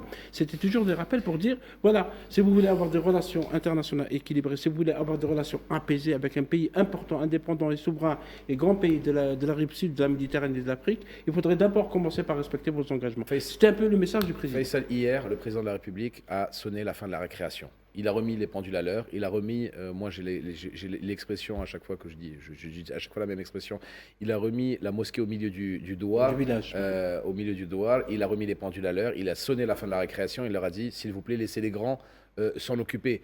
Hier, on a vu la prestation d'un homme d'État, d'un diplomate, d'un grand homme d'État qui sait parler et qui sait dialoguer. La diplomatie, c'est du dialogue, d'accord ? Ce n'est pas des mises en scène sur tous les plateaux de télévision qui vous donnent, et à chaque fois on parle le même mot, l'Algérie, l'Algérie, l'Algérie, l'Algérie. Quand on me compare des influenceurs, quand on prend sur un plateau de télévision 1 heure de direct et on parle de 60 minutes ou 58 minutes d'influenceurs et qu'on me parle 2 minutes de la Palestine, c'est se foutre de la gueule du monde. C'est se foutre de la gueule du monde. Il faut se dire les choses. Quand on met sous le silence le procès Sarkozy actuellement et qu'on parle d'OLM ou de X ou de Y parce qu'ils ont dit des mots qui sont peut-être pas adéquats, mais il n'y a rien de pénalement répréhensible. La preuve, c'est qu'ils ont été jugés pour ça et que leur peine de prison avec du sursis prouve comme quoi il n'y a vraiment pas de quoi faire tout ce déballage médiatique. Et ben on voit comme quoi certains médias sont orientés et téléguidés. Gamal Abina, le monde n'est qu'on pas avait dupe. besoin de ça. Le monde n'est pas dupe aujourd'hui, Gamal Abina. Nous sommes tous conscients de l'influence de l'extrême droite française. Vous savez, il y a 2 éléments que je voudrais mettre en exergue. Premier élément, il faut déjà commencer par le monsieur qui a créé l'incendie. On dit souvent qu'il y a un problème entre la France et l'Algérie. Non. Il y a un problème entre certains éléments du gouvernement français. Ils ne sont pas nombreux, il y en a 2. Retailleau et puis Darmanin. Et l'Algérie. Mais ils ont un problème qui est ancien. Donc on va dresser un peu le portrait du personnage de M. Retailleau, parce que ça fait quand même longtemps qu'il dérape et de façon très violente. Premièrement, c'est un produit qui a été fabriqué par De Villiers. C'est un Vendéen. C'est quelqu'un qui a un problème avec le caractère musulman des êtres qui vivent en France. Il faut rappeler qui est De Villiers. Oui, je vais le dire rapidement. Philippe De Villiers, c'est donc un type extrémiste, un radical qu'on appelle catho-intégriste, qui a créé le Puy du Fou et qui a nommé M. Retailleau président du Puy du Fou. Il y a une visée vraiment catholique, type croisée, qui est dans leur tête. Ils sont dans une croisade. Et c'est en ça qu'on peut parler de croisade par rapport à l'Algérie. Donc M. Retailleau s'est disqualifié plusieurs fois parce qu'il n'écoute même pas sa direction politique, qui lui dit plusieurs fois, c'est pas vos affaires. De façon très polie. Je parle de M. Macron. Ensuite, M. Retailleau, c'est quoi? Alors ça devient intéressant. C'est l'obsession anti-voile. Il parle que de ça. Comme le Front National. M. Retailleau, c'est quoi? C'est l'affaire Naël. Alors, écoutez bien ce qu'il a été dire. Ça, c'est ignoble de sa part. Naël est tué par un policier dans les circonstances que tout le monde a vues. Je veux dire, c'est filmé, les policiers sont poursuivis. Il va y avoir sans doute, j'espère pour eux, une condamnation, parce que c'est quand même quasiment un meurtre en direct qu'on a eu le droit. Il a répondu quoi? Je vous cite exactement les propos racistes. Je dis bien racistes, on ne rigole pas là-dessus, de ce personnage que je méprise. Il dit, malheureusement, pour la seconde et troisième génération, c'est nous, donc les animaux pour lui. La seconde et troisième génération, il y a comme une sorte de régression vers les origines ethniques. Ça, depuis les nazis, on n'a pas entendu ça. J'ai déjà répété plusieurs fois, mais je donne les termes exacts. Et donc, il voit la mort d'un jeune homme de 17 ans et il part de cela. Ça, c'est le premier aspect. Second aspect, je vais vous donner une information particulièrement attachante par rapport à la question de la mémoire. Et je vais finir là-dessus. Est-ce que vous connaissez-vous l'impôt racial? L'impôt sur la race. Vous en avez entendu parler ou pas? Non, c'est normal, parce qu'on oublie. Parce qu'on a fait le travail en Algérie, mais c'est tellement énorme qu'on ne se rend même pas compte que l'extrême droite et la droite dure française se vantent des bienfaits de la colonisation en 2005. Ils ont essayé une texte de loi ignoble. Et ils ont créé en Algérie un truc incroyable. On n'était pas citoyens, évidemment, on était les sujets, des objets de la France. Mais plus que ça, pour construire ces ponts, ces autoroutes qui ont tué des milliers d'Algériens au prix de la sueur et du sang, eh bien non seulement on les construisait avec ces malheureux ouvriers qui étaient sous-payés et exploités, mais en plus ils devaient payer un impôt racial, c'est bien un impôt sur la race, un impôt ethnique, pour financer ces œuvres. C'est-à-dire que le colon non seulement ne payait pas l'impôt, mais en plus faisait payer l'impôt aux malheureux qui mouraient sur les chantiers. C'est-à-dire que le gars, il travaille, sous-payé, et en plus, il paye l'impôt pour construire tout ça. Ça s'appelle exactement du racialisme, de l'ethno-racialisme, du racisme. Et bien ça ne les dérange pas, ces gens-là. Donc à chaque fois qu'on vous dira, la France a construit en Algérie, fait non, la France n'a rien construit. Ce sont les Algériens qui construisaient au prix du sang, et en plus, ils payaient la construction. Très bien. Badis, je me tourne vers vous. On continue à parler de la mémoire, si vous le voulez bien. Alors la reconnaissance des crimes coloniaux, c'est un aspect important pour l'apaisement des tensions aujourd'hui entre les deux pays. Je pense qu'il y a un travail de fond à faire, effectivement, et le président de la République l'a rappelé, c'est que l'Algérie ne quémande pas. L'Algérie demande, quand je dis réparation d'abord morale, à savoir à travers le nettoyage, à travers ne serait-ce que... Vous savez, c'est criminel de ne pas dire l'emplacement des 11 millions de mines, notamment sur le territoire, qui ont été laissées. D'ailleurs, à ce passage, beaucoup de pays, notamment comme la Russie, nous ont beaucoup aidés à déminer plus de 2 millions, avec d'ailleurs qui l'ont payé de leur vie. Il y a des mines qui n'ont pas encore explosé, Mahdi. Tout à fait. Ce jour. Badis. Ouais, Badis. Et qui ont causé plus de 3000 morts, d'ailleurs, post-indépendance. C'est pour vous dire, c'est criminel de ne pas donner ces plans. Vous savez, et c'est criminel encore de ne pas donner les plans, notamment des matières chimiques, matières nucléaires et autres, les déchets nucléaires. Donc c'est pourquoi c'est important ce chapitre-là. Et on ne peut pas d'ailleurs construire une relation pérenne sur un socle et des fondations pérennes et solides si on n'ouvre pas cette page d'une manière sérieuse, encore une fois sérieuse, dépolitisée et dépassionnée. Parce que c'est là où le bas blesse. Donc tant qu'on laisse effectivement ce dossier être géré par notamment des Rotaillot et autres, qui sont des frustrés, qui sont en manque justement d'inspiration et de programme, notamment pour leur agenda, leur propre agenda respectif, que ce soit le Moussa Darmanin ou le Rotaillot notamment, qui est un agenda de congrès, puisque le 17 mai aura lieu le congrès des Républicains, dans lequel il veut justement, dans ce sillage, se créer un boulevard pour peut-être avoir la présidence des Républicains, lui qui est en guerre avec Laurent Wauquiez, et qui surtout aussi pour se donner en fait toutes ses chances, notamment pour les élections présidentielles, en jouant sur la carte de l'Algérie. Eh ben non, moi je rappelle à ce monsieur que l'Algérie n'a pas vocation d'être un sous-traitant pénal de la France. L'Algérie n'a pas vocation d'être un centre pénitentiaire, notamment de la France. Et enfin, et ça c'est peut-être pour Moussa Darmanin, c'est de lui dire l'Algérie n'a pas vocation non plus à être une annexe du palais de justice français. Donc l'Algérie ne peut pas, je dirais, couvrir les malfaçons, les défaillances du flux migratoire. Par contre, l'Algérie, à ce propos, joue beaucoup en amont avec ses partenaires, que ce soit en Afrique, pour endiguer justement les flux migratoires à travers le Fonds africain d'investissement, à travers le développement durable, le développement des peuples africains, et pour endiguer effectivement cette immigration clandestine. Maintenant, je reviens sur la déclaration du président de la République. Moi, il y a une phrase qui m'a interpellé. Les Dreyfusards sont encore là. C'est une phrase très importante, lourde de sens. C'est que le président, d'abord, au-delà de la leçon de français, effectivement, Mehdi, où je te rejoins, il y a aussi une leçon de diplomatie, c'est-à-dire qu'il est en train d'expliquer, effectivement, que mon seul curseur, c'est le président de la République. Et par voie de ricochet, c'est son ministre des Affaires étrangères. Seuls ces canaux sont légitimes aujourd'hui, sont formels et sont, je dirais, audibles. Expliquer les Dreyfusards, c'est important quand même d'expliquer. J'y viens, sont audibles. Et quand il parle de, justement, les Dreyfusards sont encore là, c'est pour revenir sur la rhétorique, notamment des conspirateurs. Et pour revenir aussi sur les promoteurs notamment de l'escalade et de la rupture, notamment que ce soit Rotaillot ou autre, parce que Rotaillot, pour moi, ce n'est qu'un pion dans une équation qui le dépasse. Politiquement parlant. Donc c'est vraiment, je dirais, des leviers qui se donnent dans la douleur, bien sûr. C'est important, je suis désolé d'embêter, mais ça va plus loin que ça. Quand il parle de Dreyfusard, il faut savoir ce qu'est l'affaire Dreyfus. C'est donc un capitaine qui a été dégradé, qui a été injustement accusé de... Voilà, juif, il faut le rappeler. Juif, absolument, c'est pour ça que j'y arrive. J'allais en parler, mais c'est pas grave. Oui, c'est important. Une intelligence avec l'ennemi qui était prussien à l'époque ou allemand. Et donc on l'a dégradé, on l'a jeté à la ligne du diable. Il a eu une peine qui était violente à l'époque, où ils étaient littéralement dans... C'était un bagnard, quoi. Et on l'a humilié en cassant son épée. Donc ce qui s'est passé, c'est qu'il y a eu les Dreyfusards et les anti-Dreyfusards. Et le problème, c'est que la France était partagée en deux, et c'est Zola qui a sorti le dossier, parce qu'on voulait la peau du juif. Et aujourd'hui, le discours ambiant qui est tenu, maintenant, on ne peut plus taper sur le juif. C'est compliqué depuis 1945. Donc, l'Algérien, c'est devenu le juif de France. Et c'est ça qu'il est en train de mettre du doigt. Il y a les Dreyfusards et les anti-Dreyfusards. Hier, il l'a dit, le président Tebboune. Le seul problème que nous avons actuellement avec la France est le nettoyage des sites chimiques. Il n'a pas parlé, hier soir, le président de la République n'a pas parlé des OQTF, n'a pas parlé du Sahara occidental, n'a parlé de rien d'autre. Il a dit nous avons un problème avec la France, c'est les sites à nettoyer et les sites ou la reconnaissance des crimes qui ont été commis avec des armes chimiques dans le Sahara algérien. Rien de plus. Il a cité Mahdi, c'est fou quand même d'aller plus loin que ça. Et il a cité Wadi Lamous, parce que Wadi Lamous, c'est de la Exactement. Alors qu'il était wali à l'époque, son premier poste c'était wali de Béchar. Merci. Et à ce jour, Mahdi, cette région souffre de ces essais chimiques. Wadi Lamous, on n'en a jamais parlé en France jusqu'au début des années 90, lorsque le magazine Nouvel Obs avait publié un dossier pour parler de ces essais. Parce il y avait une base d'essais chimiques. Vous avez vous-même, Nouhad, souligné dans l'interview avec Madame Billet, qui a réalisé l'excellent documentaire sur les essais chimiques, que ça reste, il y a toujours une chape de plomb, on parle de la liberté d'expression. Alors, parler de ces essais chimiques et également nucléaires.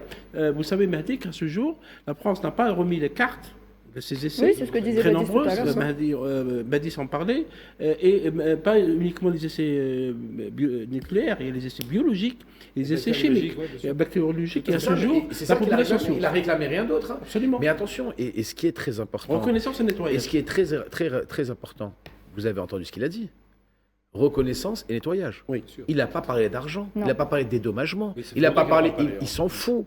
Mais moi, j'en suis persuadé. Le président de la République s'en fout éperdument du pognon de l'ancienne colonie, des anciens colons. Il dit textuellement, venez nettoyer ce que vous avez fait et reconnaissez ce que vous avez accompli. Pas plus.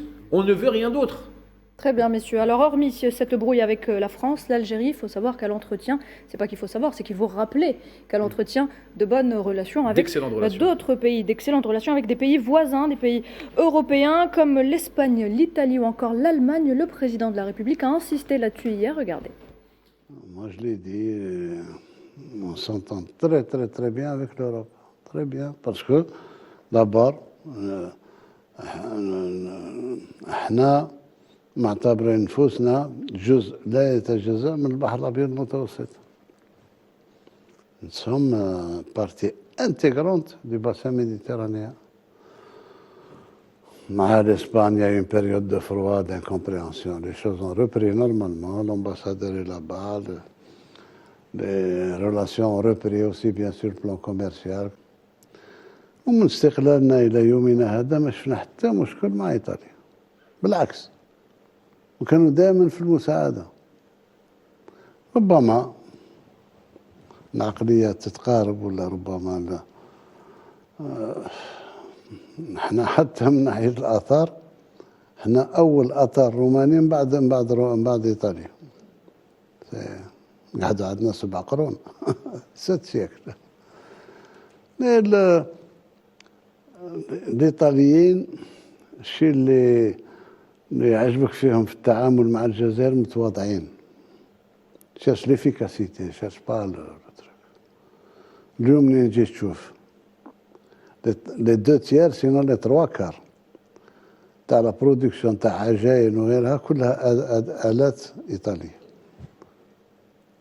المخابز كلها إيطالية، les fours etc. l'électroménager à un moment donné était surtout italien. Et puis أنا نتفكر الجزائري فيه سيمة اللي ما تغيرش، اللي دار فينا خير جرام تاع خير نحاولوا نرجعوها له قناطر. Voilà, donc concernant la relation, les excellentes relations qu'entretient l'Algérie avec certains pays européens, à savoir l'Italie, l'Allemagne ou encore l'Espagne.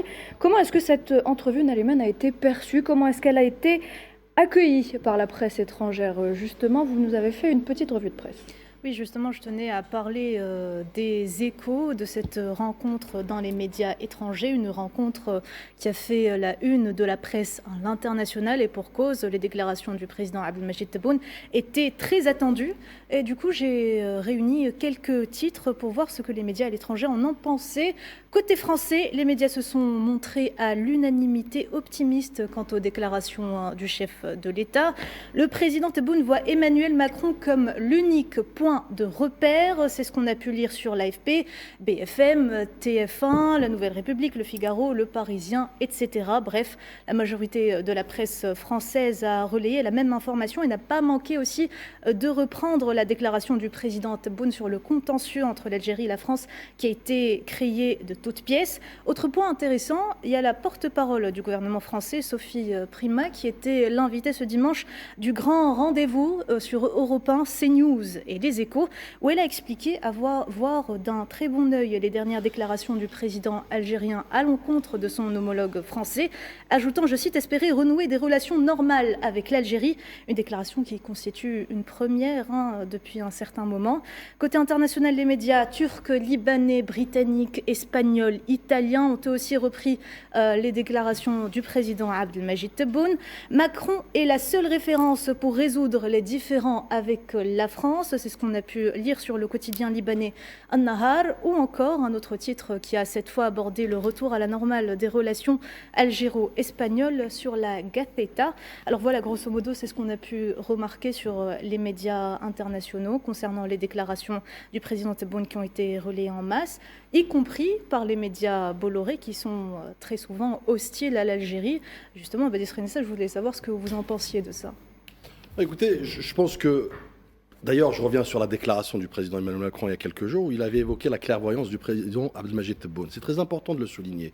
Et je pense que nous avons aujourd'hui, à travers ces titres, y compris chez l'ennemi, chez les médias ennemis, notamment hostiles, puisque la polarisation de certains médias français notamment qui puisent je dirais leur force justement dans le discours haineux et notamment dans la division en prenant l'Algérie comme cible première et cible de premier choix, aujourd'hui ne peuvent que s'incliner à travers cette reconnaissance finalement de cette clairvoyance. Le vent serait en train de tourner pour... Alors, je prends des pincettes effectivement, puisque là on parle quand même d'une réaction à chaud, effectivement. Mais qui reste quand même inhabituel. Bien sûr, et singulier. Mais encore une fois, ce qui renforce et réconforte effectivement cette leçon de diplomatie que le président de la République, Abdelmadjid Tebboune, a donnée hier à la France entière, à commencer par le président jusqu'à les autres acteurs, notamment les turbulents de l'équation. Donc je pense que c'est tout à fait normal aujourd'hui que cette illustration, cette clairvoyance, cette vision, surtout cette sagesse, cette raison, notamment que donne le président Abdelmadjid Tebboune à travers son discours hier et à travers la crise, qui a été encore une fois, il le rappelle, fomenté de toutes pièces, mais surtout aussi dans une cacophonie en France politique. Et là, on peut parler effectivement de cette instabilité politique qui rend peut-être parfois cette crise insoluble, puisque nous avons un gouvernement qui est sous sursis, donc il y a des compromissions avec notamment l'extrême droite pour pouvoir pérenniser et rester à flot. Donc, mais encore une fois, je pense que c'est très révélateur et très symptomatique que, je dirais, l'équation est en train de changer, que l'espoir est en train d'émerger, notamment pour les Français. Si vous permettez, je vais aller dans votre sens. Le président Abdelmadjid Tebboune a parlé de 3 voisins de la France, l'Italie, l'Espagne et l'Allemagne. Ça veut dire si ça ne marche pas avec vous, ça peut marcher avec les autres. Il a parlé de la Slovénie. Il a parlé de la Slovénie, de la Slovaquie, de la République tchèque aussi. Oui, de la Tchéquie. La Pologne et la Serbie. Tout ce qui Tout l'entourage de la France, ça veut dire quoi? C'est important. Comme quoi, on a des relations excellente. Absolument. On peut même très bonne sur le plan économique et sans politique. compter également que le président de la République a parlé de relations stratégiques avec les grandes nations de ce monde, à savoir les États-Unis, la Russie ou encore la Chine. Il a également cité l'Inde. On l'écoute, on en reparle. On a eu plusieurs discussions stratégiques avec les États-Unis d'Amérique. Il y a eu un passé. Je ne parle pas uniquement des otages qu'on a libérés ou autres, etc. Même du temps de l'émir Abdelkader, la relation était excellente. Et je dirais que les États-Unis, c'est le seul pays occidental où il y a un village, une petite ville qui est du nom de notre héros national, l'émir Abdelkader. Je dirais que les relations entre nous et Washington s'améliorent quotidiennement. On a signé des accords militaires aussi. L'Africom fait son refueling chez nous, ils viennent, je l'ai reçu, moi, le général anglais, je l'ai reçu 2 fois, 3 fois même. Et cela n'affecte en rien notre amitié avec la Russie, ni notre amitié avec la Chine, ni notre amitié avec d'autres pays, l'Inde et ainsi de suite. Ça, c'est nos gènes de non-alignés. La Russie, c'est un ami de très très longue date. Nous avons beaucoup de relations avec eux. La Chine aussi. La Chine, ils ont fait beaucoup de choses pour l'Algérie, comme nous aussi, nous avons fait beaucoup de choses pour eux. Nous avons réussi, à travers l'Assemblée générale, à forcer l'entrée de la Chine comme membre à part entière à l'ONU. Elle en était exclue. Voilà, Mahdi, un commentaire. Il y a une chose, moi, qui me fait doucement rire, et je vous relations. prends tous à témoin. Est-ce que vous avez remarqué, par exemple, lors de sa dernière interview à l'Opinion, lors de son interview hier avec les médias nationaux, est-ce que vous avez remarqué qu'à chaque intervention du président de la République, à chaque intervention, ses propos sont analysés, décortiqués. Il y a presque une autopsie de ses propos sur toutes les télévisions et tous les journaux étrangers. Est-ce que vous avez remarqué que quand Emmanuel Macron ou, je ne sais pas, d'autres chefs de gouvernement, présidents de diverses républiques, ça passe pratiquement inaperçu, hormis dans leur pays, hormis sur le plan de vue national. Mais vous n'avez pas remarqué qu'à chaque fois que le président Abdelmadjid Tebboune prend la parole, c'est repris de partout. Il casse les réseaux sociaux à chaque fois, à chaque intervention qu'il fait. Ça me fait doucement rire. Parce qu'on dit toujours, oui, l'Algérie est isolée, l'Algérie n'a pas de partenaire, l'Algérie n'a pas de... Mais finalement, tout le monde parle de l'Algérie à chaque intervention de son premier représentant, qui est le président de la République. Donc, cette façon de monter en épingle une histoire sur l'Algérie, et que, lorsque le président de la République prend la parole, eh ben, tout le monde analyse, décortique, commente ce qu'il dit, ben, ça prouve que l'Algérie a repris sa place dans l'échiquier mondial. Ça prouve que l'Algérie a tout son poids dans l'échiquier mondial et que ce que dit le président de la République est écouté, est respecté et commenté. Est-ce que c'est bien dit ? Le président a parlé tout à l'heure dans l'intervention, il a parlé, comme Souleyni m'a dit, aussi des rapports avec des pays importants, la Chine, l'Inde, et la Russie, et également les États-Unis, parce qu'il a cité les accords militaires signés avec les États-Unis. Il a signé aussi la relation qu'il y a avec l'Africom, le commandement des forces armées américaines en Afrique. Et il a aussi évoqué la nécessité, et c'est une phrase importante, être ami d'un pays ne signifie pas être son vassal. Ou son satellite. Ou son satellite, ça veut dire comprendra qui voudra par rapport à ça. Mais également qui voudra ou comprendra qui pourra. Qui pourra comprendre, absolument. Et ça souligne aussi un point très important dans la politique extérieure de l'Algérie, c'est le non-alignement. L'Algérie garde des relations donc équilibrées avec tous les pays. Badis, un dernier mot. Non, je pense que le président de la République, Abdelmadjid Tebboune, a tout simplement cassé le vieil adage qui disait l'ennemi de mon ennemi est mon ami. C'est plutôt aujourd'hui, on peut dire que l'ami de mon ennemi est mon ami finalement, puisque l'Algérie a une diplomatie équidistante avec tout le monde, effectivement, qui tire son essence de le non-alignement, qui est un principe fondamental pour l'Algérie, mais également aussi, le secret de cette réussite, c'est quoi ? C'est de prendre chaque pays, chaque partenaire avec ses spécificités. Donc on n'a pas ce mélange des genres, notamment l'Algérie conçoit qu'elle a des relations avec l'Inde, avec la Chine, mais également avec les États-Unis, en même temps avec la Russie, et pour autant elle a des relations au beau fixe avec tous ses partenaires. Très bien, merci. Merci à tous donc pour ce débat très enrichissant autour donc de l'entrevue accordée par le président de la République aux médias nationaux. On revient dans quelques instants.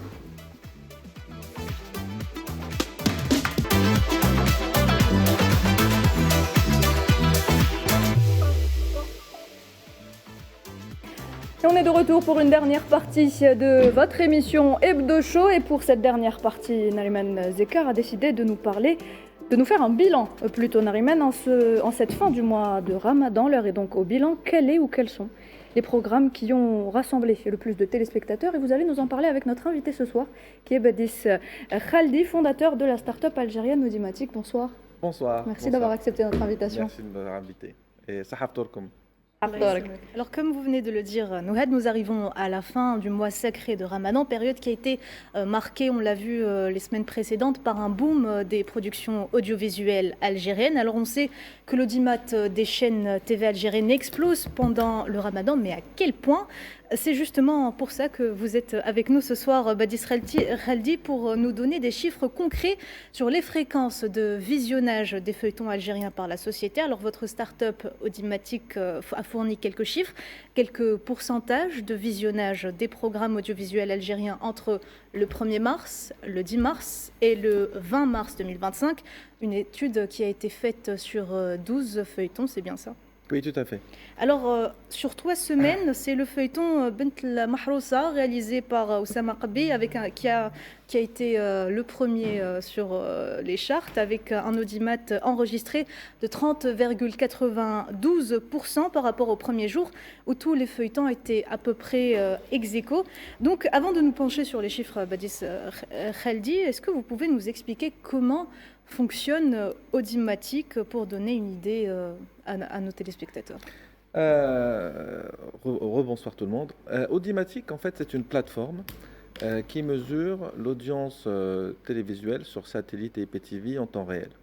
Donc, quand on dit on a fourni une étude, en fait, on a fourni une mesure parce que les données sont enregistrées jour par jour, 24 heures sur 24 heures, toute l'année. Sauf panne technique, bien sûr, qui peut arriver, on ne sait jamais. Mais Audimatic enregistre les audiences. Elle enregistre les audiences dans plusieurs pays du MENA, du Moyen-Orient et même en Europe. Et donc, on peut, grâce à cette plateforme, avoir instantanément l'audience d'une chaîne qui est diffusée sur satellite ou en IPTV dans n'importe quelle région du monde. Et on espère étendre cette plateforme sur d'autres pays en Afrique et même en Amérique et en Asie. Aujourd'hui, on est en train de discuter. Donc en Algérie particulièrement, on n'a pas fourni une étude, on a fourni des mesures, on a pris un échantillon de 3 jours significatifs qui sont, juste pour faire simple, le premier jour de Ramadan, le 10e jour et le 20e jour. Donc voilà. Mais on peut aller sur d'autres jours. Est-ce que c'est suffisant 3 jours? Non, c'est pas suffisant. Nous on a les enregistrements tous les jours, mais en fait, on a pris un échantillon pour voir l'évolution du choix de téléspectateurs, comment il se fait entre le premier et plus tard, et comment elle va stabiliser l'audience télévisuelle. Pas par rapport aux chaînes de télé, mais on a essayé cette fois-ci pour le mois de Ramadan de parler de programmes. En fait, on a lancé un nouveau concept qui s'appelle la météo des programmes. Donc, au lieu qu'on va mesurer et donner des chiffres et comparer des chaînes, parce qu'une chaîne, quand elle diffuse sur 24 heures, on ne peut pas dire voilà l'audience de la chaîne, parce qu'il y a des chaînes qui sont performantes le matin, qui sont des bonnes matinales, et des chaînes qui sont performantes l'après-midi, il y a des chaînes qui sont performantes l'après-midi, il y en a des émissions le soir. Mois de Ramadan, c'est quelque chose de particulier, où il y a une concurrence, on voit, dans les pays arabes et dans les pays du MENA pendant le Ramadan, où il y a une offre de programmes très riche, et il y a une compétition qui s'installe particulièrement le mois de Ramadan. Après le ftar, en particulier. Et les téléspectateurs, ils le savent. Tout le monde attend le feuilleton de Ramadan. Le prime time. Voilà, le prime time. Ouais. Donc au lieu de comparer une chaîne par rapport à d'autres, on a voulu mettre en avant le programme, qui est le contenu, qui est le cœur de l'émission. C'est-à-dire, et on va parler par exemple de certaines émissions. Donc au lieu de donner une courbe d'une chaîne le soir, on va prendre le programme. Est-ce que ce programme qui a buzzé sur les sites internet et tout ça, est-ce que réellement, quelle est la mesure, non pas vue après sur des plateformes YouTube un mois après, mais à l'instant T, quand il est diffusé, quel a été le vrai choix de la famille, de téléspectateurs face à la télé. Donc on a pris le premier jour. Pourquoi? Parce que le premier jour, les gens ils découvrent. Le premier jour, ils découvrent. Et on voit bien que lorsqu'on a, sur les chiffres qu'on a donnés, le premier jour, les gens avaient 3-4 programmes à peu près équivalents. Les gens se cherchent, chacun cherche sa série préférée. Surtout que tout passe en même temps, à la même heure. Exactement. Donc là, je dirais même qu'il y a une erreur de programmation. Mettre tous les programmes au même slot, aux mêmes heures, je pense que c'est une erreur stratégique. Pourquoi? Parce que chaque chaîne veut diffuser au prime time, à la porte, elle investit beaucoup et elle veut gagner le gros lot. Une programmation plus intelligente, ce serait de dire, j'ai les programmations des autres et par rapport à ce que j'ai investi, quelle est la meilleure façon stratégique de reprogrammer? Mais ça, on ne peut pas le savoir si on n'a pas un outil qui mesure et qui voit la réaction des gens. Mais parfois, les gens sont fidélisés à la chaîne, même pas au programme. Ils sont habitués de voir cette chaîne, ils vont la voir et ils ne vont pas chercher ce que les autres diffusent. Oui et non. Moi, je le vois oui et non. Je le vois sur d'autres pays parce qu'on mesure, je suis en train de comparer la façon de consommer la télévision. Et ça, c'est intéressant avec un outil. Comment on consomme la télévision en Algérie si on diffusait dans un autre pays? Et on voit bien que les gens vont consommer la télévision différent d'un point de vue culturel. Les gens sont habitués à une chaîne parce que cette chaîne, elle est arrivée à les fidéliser. C'est-à-dire il y a des chaînes qu'à un moment donné, qui a une espèce de marque. Voilà. C'est-à-dire quand je veux regarder les infos, j'espère qu'on va regarder Al24 par exemple, ou on va regarder une chaîne de news, ou quand on veut voir le discours présidentiel ou un truc comme ça, quelle chaîne de news? Dans le divertissement, il y a des chaînes qui sont très connues, qui ont fait une marque et qui ont habitué les téléspectateurs à toujours donner des programmes. Donc les téléspectateurs vont au premier choix, on va dire les chaînes premium, on va voir qu'est-ce qu'elles ont donné. Mais les gens, ils ne sont pas dupes. C'est-à-dire, il y a des programmes qui sortent un peu outsiders, qui vont sortir sur d'autres chaînes et qui font la différence. Et c'est ça la nouveauté. Et heureusement, parce que dans la créativité de l'audiovisuel, parce qu'il y a des œuvres artistiques qui sont créées, c'est qu'on demande à toutes les chaînes de nous surprendre. Et pour nous surprendre, donc on va voir. J'avais aussi donné des choses, par exemple en Tunisie, où c'était un peu, ils ont décalé leur programme. On a bien vu que chaque slot, il y avait une chaîne différente. En Algérie, pour revenir, excusez-moi, juste une petite question avant, oui, je vais vous laisser terminer. Vous avez effectué cette mesure sur un panel de combien de personnes exactement? Oui, ça c'est une bonne question parce que c'est la base en fait. Quand on parle d'audience, quand on parle de mesures, quand on parle de... Parce qu'aujourd'hui, il y a plein de gens qui parlent sur des plateaux d'audience et tout ça. En fait, les gens arrivent avec un PowerPoint et ils vous montrent des chiffres, mais ils ne vous expliquent pas comment ils ont fait ces chiffres. Jusqu'à maintenant, la méthode traditionnelle pour faire ces chiffres-là, c'est de faire des sondages, des instituts de sondage, qui font un bon boulot, d'accord? Mais leur boulot consiste à faire des appels téléphoniques ou un sondage dans la rue. C'est-à-dire qu'ils vont poser la question pendant 3, 4, 5, 6 jours à un nombre de gens de 1000, 2000, 3000 personnes pendant toute cette semaine. C'est-à-dire, en gros, ils font une moyenne de 200, 300 interviews par jour sur un panel pour savoir à peu près qu'est-ce que c'est. Donc, en revanche, on va prendre une semaine, c'est beaucoup d'efforts, et je le remercie pour ça, c'est beaucoup d'efforts pour avoir au bout d'une semaine une réponse sur un panel où on va poser la question aux gens, souvenez-vous, qu'est-ce que vous avez regardé, d'après vous, qu'est-ce que c'est que ça, et tout ça. Et il est dommage de voir aujourd'hui, sur des appels téléphoniques et des enquêtes faites dans les rues, voir des courbes. Ils ont même réussi à faire des courbes avec un point tous les quarts d'heure. Mais pour les panels, les publics sont différents. Parce que le public féminin, les hommes âgés, les jeunes, les enfants, oui. La ménagère, les villes, il y a des publics dans les villes, dans les campagnes. Donc, par exemple, c'est un peu empirique. Il y a le match de l'équipe nationale, je peux vous dire déjà les courbes de l'ENTV vont ou exploser. de l'Algérie qui vont exploser par rapport au sûr. match de l'équipe nationale. Ça veut dire que c'est empirique, ça veut dire que c'est pas vraiment. Le panel ne peut pas être fixe. Comment vous logissez votre... En fait, ça, c'est la méthode traditionnelle des instituts de sondage qui sont habitués à faire des sondages de produits. C'est-à-dire quand on fait toujours, je rappelle ça, que c'est des instituts qui font des appels de produits. Donc quand je veux vendre un produit, je vais cibler un panel de tranches d'âge, sexe, homme, féminin, catégories socio-professionnelles. D'accord, un échantillon. On prend un échantillon, on le fait. C'est ce qu'on fait pour les produits. Après, on va reproduire cette même méthode pour la télévision. Qu'on questionne les catégories socio-professionnelles, moi ça ne me gêne pas. La différence, c'est qu'à l'instant T, au moment où on questionne, la télévision, elle change toutes les heures. Les programmes changent toutes les heures, donc l'audience, elle change tout le temps. Et donc, moi je dirais, on peut avoir une étude par rapport à ces instituts pour savoir quelle est la tendance, comme vous dites, par catégorie, des choix. J'aime plutôt ça, je préfère, j'ai plutôt une tendance à avoir du divertissement, j'ai plutôt tendance à avoir du sport, j'ai plutôt tendance, comme disait le match de foot, j'ai plutôt tendance à faire ça. Et ça vous donne les tendances des catégories socio-professionnelles, tranches d'âge, sur ce qu'ils aiment. Est-ce qu'on peut dire, on se demande si ces chiffres nous renseignent réellement sur les tendances et les comportements des Algériens lorsqu'il s'agit de consommation de feuilletons ou autres? Oui, elles peuvent vous renseigner sur l'attitude, et c'est des instituts de sondage, elles font bien leur métier pour ça, quelles sont les tendances, et quelles sont les préférences, et les attirances, et où on va. En revanche, elles ne seront pas exactes pour la mesure et pour donner la pénétration et l'audience. Si on veut, il y a deux choses qu'il faut qu'on sépare. Quelle est la tendance? D'accord? Est-ce qu'ils ont vu sur des télés? Est-ce qu'ils ont vu sur des tablettes? Ça, on le fait par des questions. D'accord? Parce qu'on va dire aux gens comment vous consommez. En revanche, la mesure, il faut qu'on aille vers des solutions techniques, des solutions un peu qui mesurent la réalité. Parce qu'on va dire, on va faire un questionnaire, on va dire, on a posé des questions et on vous donne les vrais chiffres. Ben non, c'est des chiffres par rapport à des gens à qui on a questionné et par rapport à leur mémoire. Et personne ne se souvient ce qu'il a vu hier. Moi, je ne sais pas si les téléspectateurs peuvent me dire qu'est-ce qu'ils ont vu la semaine dernière à midi, un lundi. Et vos calculs se font sur le premier écran ou le deuxième écran? Est-ce que c'est sur la télévision? Est-ce que sur le téléphone, les tablettes et l'Internet? Nous, on mesure la télévision linéaire. La télévision linéaire satellitaire. C'est-à-dire, à un moment donné, là maintenant, on est en train de faire un direct. À l'instant T, maintenant, quand on diffuse sur cette chaîne, il y a plusieurs chaînes qui diffusent d'autres programmes. C'est-à-dire, à cet instant-là, on est en compétition, on est en train de transmettre tous sur le même transpondeur, sur le même signal. Le téléspectateur, il est chez lui, il a une télécommande. Quelle chaîne il va choisir? Et ça, c'est une réponse, c'est la première réponse. Je transmets un signal, je transmets un message, je transmets ma chaîne, mon programme. Est-ce que le téléspectateur qui est chez lui, et il a une large gamme, il a 1000 chaînes de satellitaires qu'il peut voir, est-ce qu'il va voir ma chaîne ou non? D'accord? Donc ça, c'est le chiffre, ça, c'est la mesure. C'est pour ça que je dis, moi, je n'ai pas une tendance, c'est une mesure. Après, on peut compléter par des études. Est-ce que je devrais faire tel programme, où on questionne les gens? Je pense que les instituts de sondage ont un rôle à jouer là-dessus. On n'est pas dans un mode, on est complémentaire. On parle de la mesure de l'audience, c'est une mesure, et on parle d'une tendance des téléspectateurs à aimer telle chose, ça on peut faire.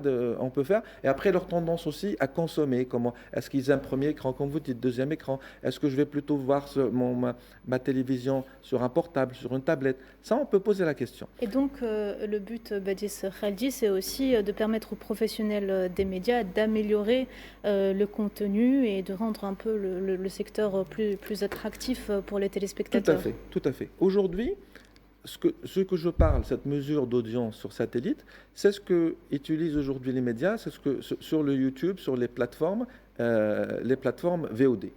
Les plateformes VOD, donc c'est-à-dire YouTube, c'est ce qu'on voit aujourd'hui, les likes, j'ai eu 5000 vues, 4000 vues. Ça, c'est des techniques qui sont faites par des machines qui vont mesurer le retour téléspectateur et combien le produit qui a été mis sur Internet a attiré les gens. Sur la télévision linéaire, il n'y avait rien avant. Donc notre start-up, c'est pour ça que je dis start-up, elle était innovante et on est le premier aujourd'hui au monde à proposer un système de mesure temps réel sur le satellite. On en a parlé la dernière fois, quand on s'était vu. Et ça devient complémentaire, ça veut dire sur la télévision linéaire. Alors le but, c'est quoi? Le but, c'est qu'une télévision, chaque fois qu'elle diffuse, elle a le retour du téléspectateur. Comme un acteur qui est au théâtre et qui voit à la fin du spectacle les gens qui applaudissent ou non. Comme quelqu'un qui va mettre son film dans un cinéma et qui va compter le nombre d'entrées au cinéma. Donc, avoir un retour quotidien en temps réel, heure par heure, mesuré et non pas deviné, et non pas étudié ou fait par des statistiques, ça vous permet de savoir est-ce que le programme était bon ou non. Est-ce que aussi le programme a été programmé au bon moment, il est passé, est-ce que le message est bien passé ou non. Et ça vous permet de régler, de définir votre slot de programmation. Ça vous permet de gagner des parts d'audience en travaillant par... c'est la donnée qui va vous driver votre stratégie, qui va vous donner comment vous faites la stratégie. À partir de là, la chaîne va s'enrichir, elle va gagner des parts de marché.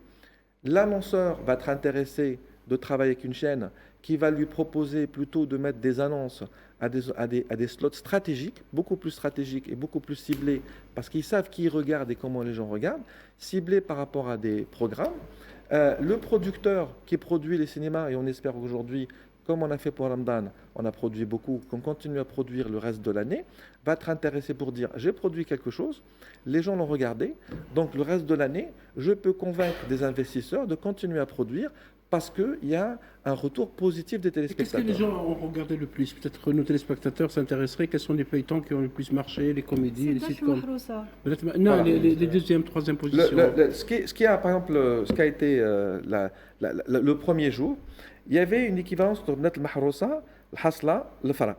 Ils étaient à peu près les trois en pole position entre 18 et 16%. Les trois. Et puis il y avait, juste après, il y avait l'Ard, Arba'a, Safiya, Taba'a qui était entre 8 et 10. Et après, il y avait Tiboucha, la Gazette, donc ça c'était le premier jour. 10 jours après, donc une fois, pourquoi je parle 10 jours, je ne vais pas vous donner les chiffres tous les jours. 10 jours après, une fois que les gens sont habitués à voir, qu'est-ce qu'on a? On a un décrochage de 29% de Bnat al-Mahrousa, donc elle a eu le feuilleton, un feuilleton. Oui. Je rappelle juste que tous les feuilletons ne passent pas au même moment, ce qui fait que ces chiffres-là... Mais c'est la même tranche horaire, on peut dire. Pas toujours. C'est entre 18h jusqu'à 22h. D'accord? Donc, quand on parle de cette audience, ce n'est pas l'audience où lui 28 au moment où l'autre il fait 16. Non, c'est 28 au moment où il est passé. L'autre, il a fait 16 au moment où il est passé. Arba'a, ça a marché ou pas? Arba'a, ça a marché.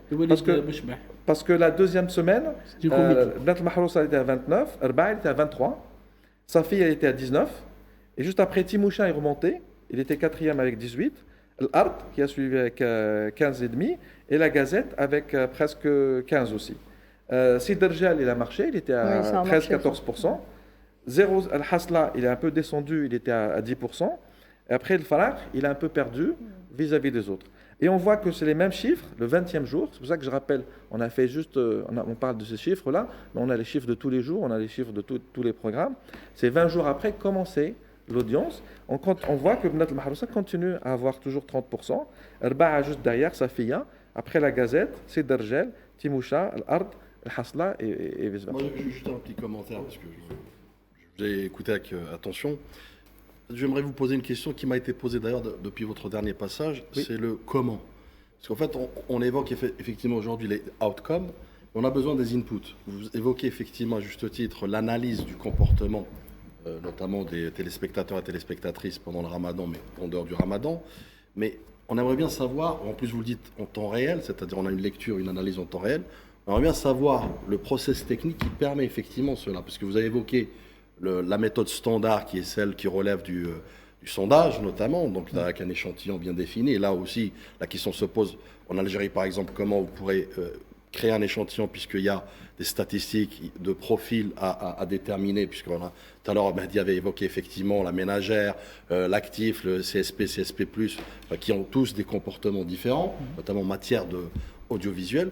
On aimerait bien savoir, et c'est une question qui persiste au fait, qui m'a été posée après votre dernier passage, ils veulent savoir les gens comment justement on arrive à avoir cette lecture, puisque vous parlez de start-up innovantes, effectivement, on aimerait bien comprendre cette innovation. C'est une bonne question, parce que le cœur de l'audience et le cœur des chiffres, c'est la méthodologie, c'est la façon. Donc tout le monde peut faire des chiffres, n'importe qui peut faire, avec un peu d'études, avec un peu de sérieux, on peut faire une enquête. Demain, on peut faire un projet d'école, sortir dans la rue et faire un sondage. D'accord ? Et après, on rentre les données dans un tableur et puis on donne des paragraphes, on donne des belles courbes. L'idée, c'est pas ça. L'idée, c'est de dire comment c'est fait. Quand on présente des chiffres, il faut être transparent avec les gens et dire comment c'est fait. La méthode classique consiste à faire un panel avec un groupe, on définit socio-professionnel et on dit c'est 1000, 2000. Et après, plus on met d'argent, plus on a le panel. Hein. Généralement, elles vont de 800, 1000. Quand on a un peu plus d'argent, ils vont jusqu'à 3000. Voilà. Mais c'est coûteux et ça prend une semaine. Pour questionner 3000, il faut savoir qu'ils appellent 400. Notre méthode, c'est de dire, au lieu que j'appelle les gens en Algérie, je vais appeler les gens en Tunisie, je vais appeler les gens partout, et je vais appeler. Notre méthode, c'est de dire, il y a des sociétés qui ont fait depuis 20 ans des études de mesure grâce à des appareils. Donc, ils ont mis des appareils chez des gens, 4000, 5000, 6000, et grâce à ces appareils, on mesure ce que les gens zappent. La médiamétrie. Médiamétrie, par exemple. D'accord ? C'est une solution. Est-ce que les gens sont au courant, en fait Oui, quand on met une boîte chez vous, donc forcément, vous avez la confiance. C'est des gens qui fabriquent des boîtes et qui vont les mettre chez vous avec votre accord. Et puis, ces boîtes-là vont mesurer exactement ce que vous faites. Le problème, c'est qu'on est sur le sondage et sur la médiamétrie, mais votre méthode, c'est quoi ? Parce que moi, je vous écoute depuis tout à l'heure, juste très rapidement. Ouais. Je suis un peu gêné parce que, franchement, on vous a reçu la première fois, on n'a pas eu vraiment de réponse, parce que c'était peut-être, je sais pas, un secret à garder. Là, aujourd'hui, vous faites un cours magistral d'explication de comment fonctionnent les médias, les courbes d'audience, l'intérêt en termes de coûts et de revenus, les annonceurs, parce que quand il y a plus d'audience, il y a plus d'annonceurs, donc plus d'argent, et c'est pour ça que les chaînes travaillent. Là, je vous écoute depuis tout à l'heure, je ne comprends pas du tout. C'est-à-dire que vous faites tout un tas d'explications de texte sur la mesure très approximative qu'on appelle les sondages, vous avez bien compris. Oui. Ça ne veut rien dire, un sondage, surtout sur les programmes sur une semaine. Par contre, là, vous nous parlez d'une méthode révolutionnaire qui, normalement, là, je vous vois devant moi, je vois un millionnaire, parce que cette méthode-là, vous allez en Europe, vous dites, je peux mesurer avec précision, heure par heure, qui écoute, à quel moment et quelle audience vous avez. Là, c'est le jackpot. Tout le monde rêve de ça. Oui. Et là, vous nous expliquez, enfin, j'entends pas la réponse depuis tout à l'heure, j'aimerais savoir comment vous faites, quel est ce miracle qui fait que vous ayez la formation. Laissez-le répondre, Gardner. Voilà, c'est très bien. Mais vous comprenez pas, mais c'est les bonnes questions. Voilà. Alors, qu'est-ce qu'on fait ? Au lieu de fabriquer des boîtes, quand on fait médiamétrie, et de les mettre chez les gens, et on va fabriquer 10 000 boîtes en Algérie, et on va fabriquer 10 000 boîtes en Arabie Saoudite, on va fabriquer 10 000 boîtes en Irak, on va fabriquer 10 000 boîtes. L'idée, c'est de dire, au lieu que je fabrique des boîtes, je ne vais pas fabriquer des boîtes, je vais utiliser les démos, les décodeurs que vous achetez en Algérie. Je ne sais pas si vous avez acheté un démo en Algérie. Oui. Voilà, quand vous allez au marché, vous achetez un démo, une marque, vous installez chez vous, vous branchez une parabole, et puis après, ça fonctionne. D'accord ? Vous recevez un signal ? Voilà. Vous recevez un signal, vous ? Exactement. Ces boîtes-là, toutes les boîtes qui ont été fabriquées sur les 10 dernières années, elles sont un module IP. D'accord ? Donc, nous, on a travaillé avec 2 partenaires, je vais vous expliquer. Voilà. Il y a deux partenaires avec qui on travaille, qui ont à peu près aujourd'hui, qui ont vendu 4 millions de box dans le monde. D'accord ? Ces 4 millions de box dans le monde, nous, on a fait un accord avec eux, et on a un soft embarqué sur le processeur, tout simplement, un soft embarqué, à nous, et une fois qu'il est intégré, donc tout ce qu'il fait avec la télécommande, il remonte chez nous. D'accord. Donc, je vous explique encore. Quand quelqu'un achète une nouvelle box, ce soft est déjà intégré. Quand les box sont déjà sur le marché, dès que la personne fait une mise à jour, un peu comme votre téléphone, le soft, il est téléchargé, il intègre la boîte. Quand il fait une mise à jour, forcément, il est sur Internet. Donc, dès qu'il fait une mise à jour, il est sur Internet, il télécharge le software, et automatiquement, le software, comme sur votre téléphone, il est mis à jour. Et tout ce qu'il va faire sur la box, ça remonte chez nous. Sur les 4 millions de box sur le marché aujourd'hui des deux partenaires. Chaque marque elle a plusieurs modèles. C'est ce que vous achetez. Ces box-là se vendent dans tous les pays avec des marques différentes, parce que c'est des marques blanches. On a aujourd'hui 350 000 box qui se sont mis à jour ou qui ont été vendus à jour et qui sont connectés à notre système. Très bien, La monsieur protection Khaldi, de la vie merci. privée reste quand même un sujet. La protection de la vie privée reste un très bon On sujet. arrive à la fin. Voilà, tout à fait, Continue, parce qu'on est GRPD. La protection de la vie privée, elle consiste, à un moment donné, on connaît votre nom. Quand vous achetez la box aussi, vous n'avez pas votre nom, votre prénom sur la box. Donc, la vie privée, elle est respectée. Donc, nous, on n'a pas voulu rentrer dans la catégorie d'âge, le sexe et le nom de la personne, parce qu'on voulait garder, jusqu'à maintenant, la vie privée. Donc, on s'est dit, voilà la limite. Aujourd'hui, ce qu'on voulait savoir, donc, c'est une fois que la personne va zapper, qu'est-ce qu'elle va faire dans son pays, quel type de chaîne il va voir, c'est la première information.